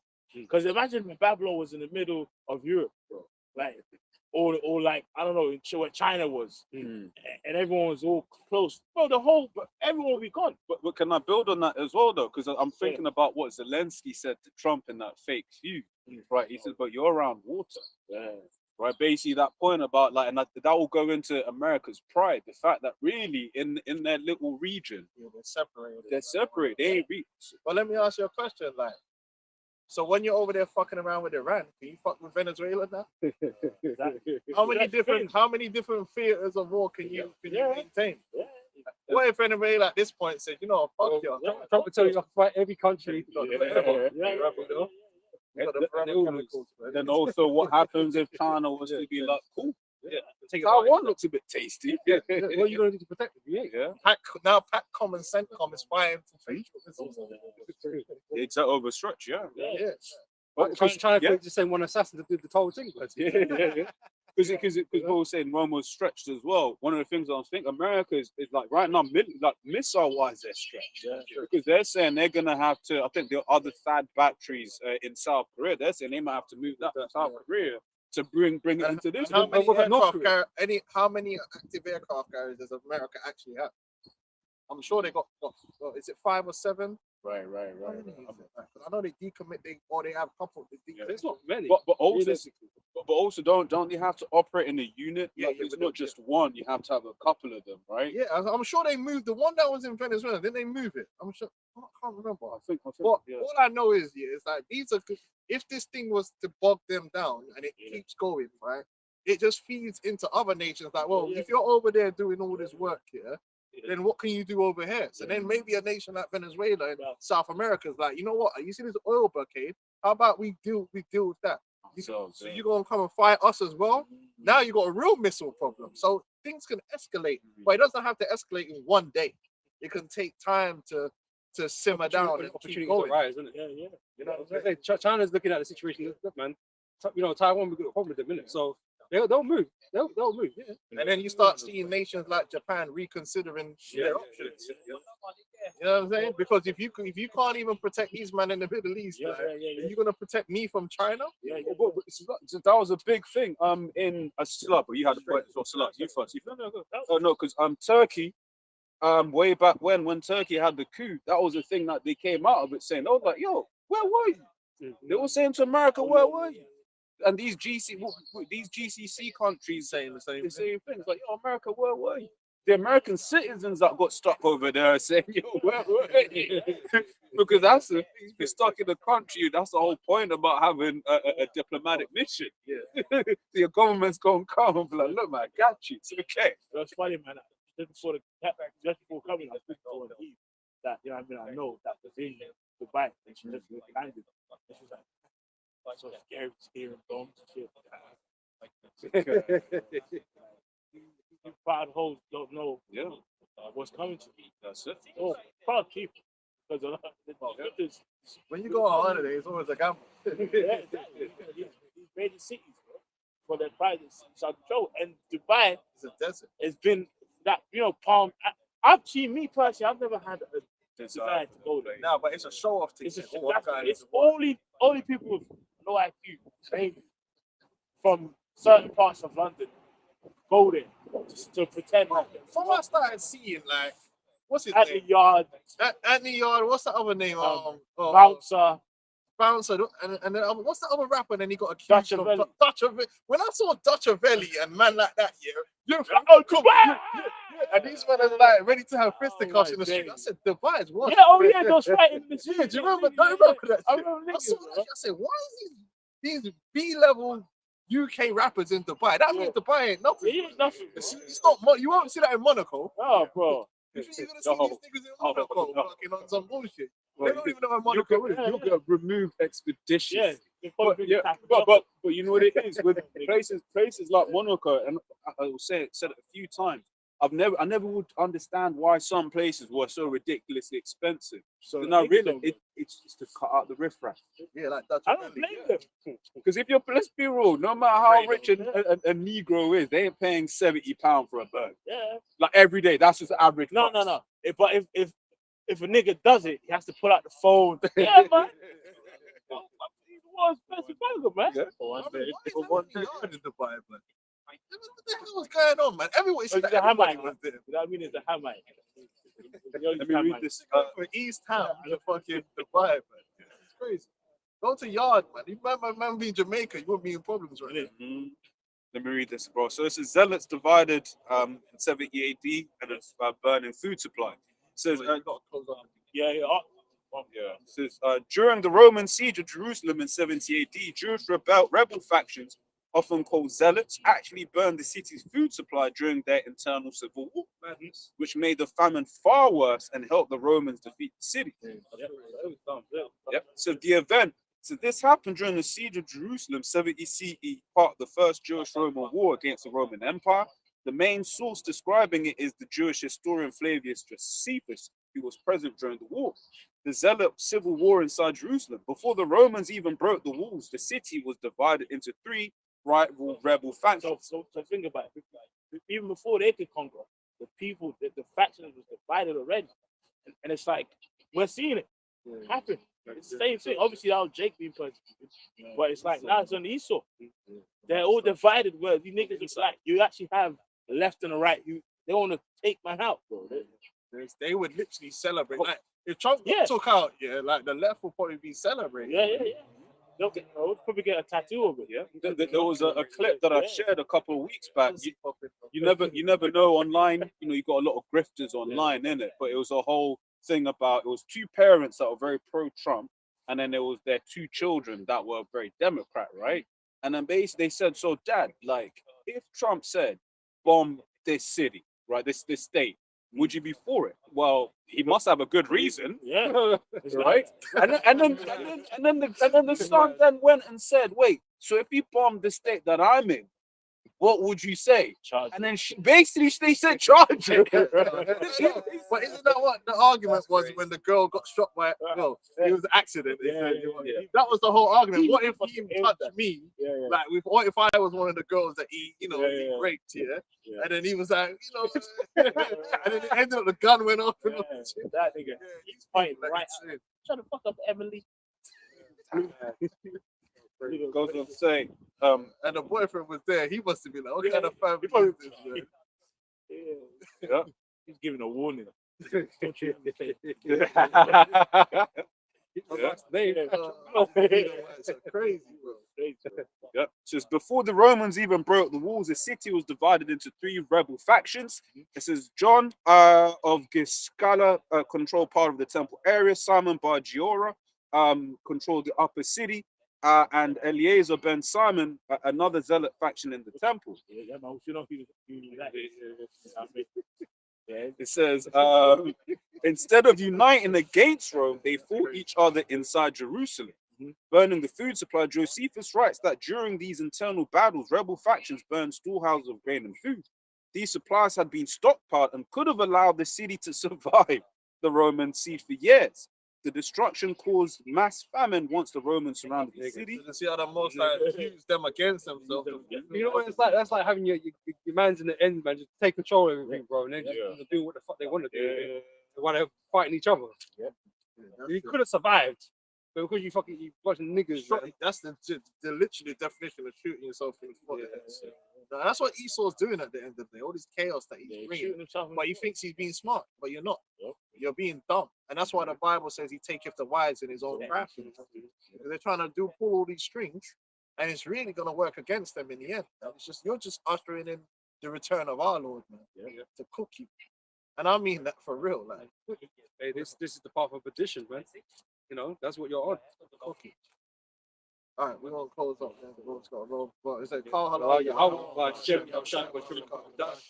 bonus, the apostle, of the elders, the stone, sharp, that in the highways and the Bible. Shalom. Shalom, shalom, shalom.